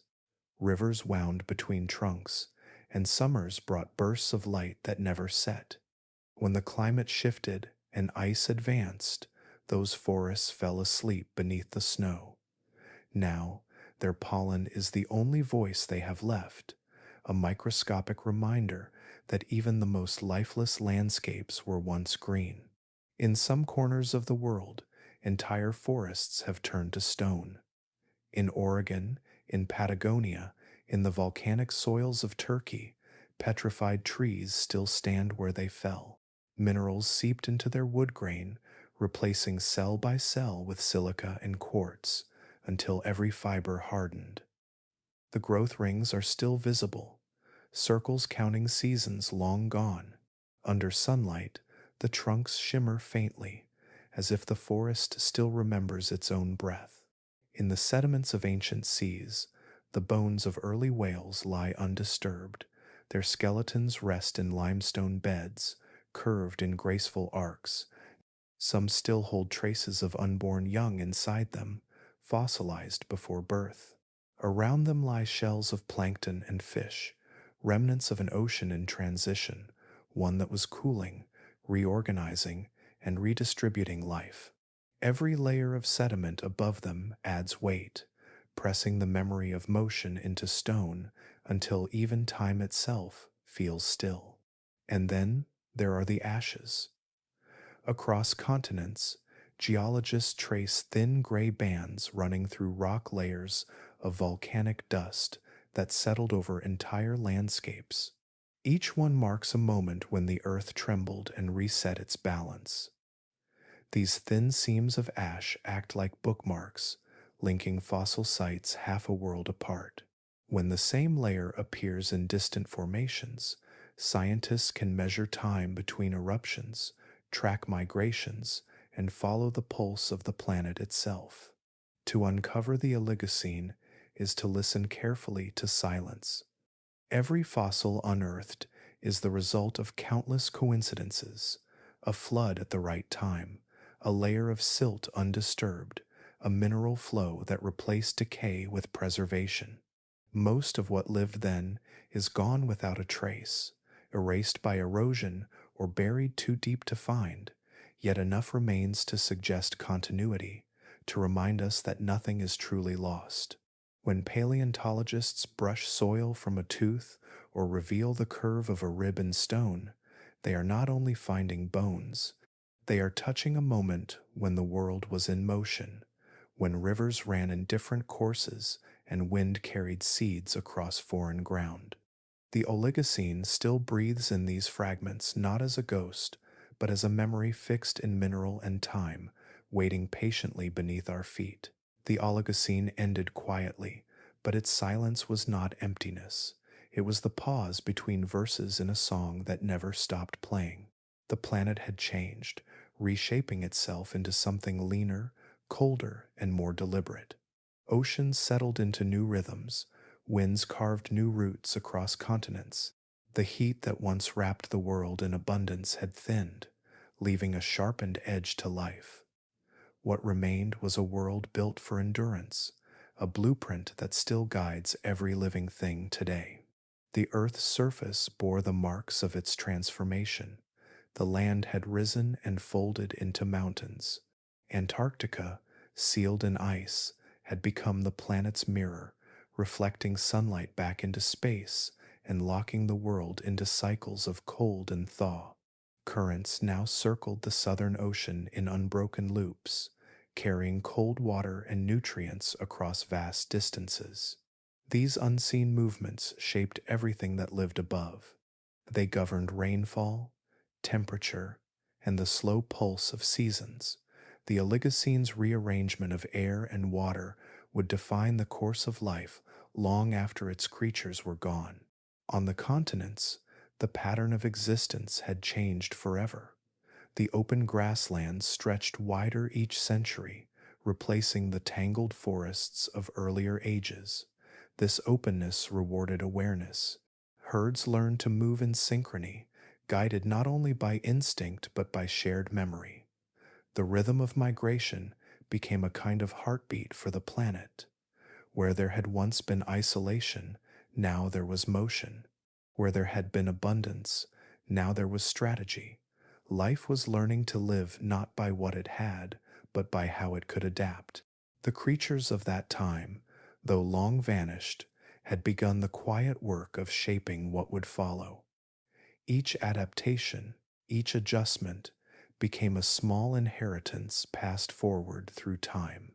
The broad, weight-bearing legs of ancient grazers gave rise to runners who could cross entire continents. The refined hearing and balance of early predators became the foundation for precision hunters that still roam the plains. Even in the oceans, the new rhythm of the Earth's cooling left its mark. Whales learned to follow the paths of plankton and krill that drifted with the currents, linking their migrations to the heartbeat of the sea. But the most enduring legacy of the Oligocene was not found in muscle or bone. It was written in behavior, in thought, in quiet awareness. Small mammals that had survived by cooperation began to refine the art of learning. Mothers taught their young to find food and shelter. Groups developed systems of alert calls and shared defense. The world was colder now, harder, and survival required more than strength. It required recognition, understanding, and memory. These were not yet minds as we know them, but they were beginnings, the first threads in the fabric of intelligence that would one day span the globe. The Oligocene also sculpted the physical stage for the future. The Himalayas had risen high enough to change the planet's weather, deflecting winds, creating monsoons, and altering the flow of life itself. In Africa, rifts began to open, forming valleys that would later cradle the first traces of humanity. Europe and Asia were drawing closer, and the old warm seas between them receded, leaving behind corridors for migration. The geography of tomorrow was forming beneath the feet of the Oligocene's travelers. If you could have stood there in that cool light, you would have seen a world in transition, not dying, but refining. The great monsters that once thundered across the plains had fallen silent, their bones scattered beneath the soil. Yet in their absence, smaller, more adaptable forms had taken hold. Fox-sized predators hunted in packs. Herds of early horses and camels grazed in clusters, their movements shaping the grasslands themselves. The balance between hunter and prey, between risk and endurance, had reached a kind of equilibrium. Life was learning to last. That lesson of change, of patience, of renewal is still written into the pulse of the modern world. Every creature alive carries a trace of it. The elephant's long memory, the whale's navigation of unseen distances, the wolf's cooperative hunt, the bird's precision flight, all of it was forged in that age of testing. Even we, the distant children of what came next, walk on landscapes carved by Oligocene winds and breathe air shaped by its seas. When scientists unearth its fossils, they find not ruins, but continuity. Each bone is a sentence in a story still being told. The Oligocene does not belong to the past, it is part of the planet's ongoing experiment in endurance. The same slow patience that cooled the world and rebalanced its life still flows through the veins of the living earth. If you were to listen closely, you could almost hear it, the wind over ancient plains, the distant calls of early herds, the hush of the first great migrations. It is not the echo of extinction, but of persistence. The Oligocene did not end the story of life.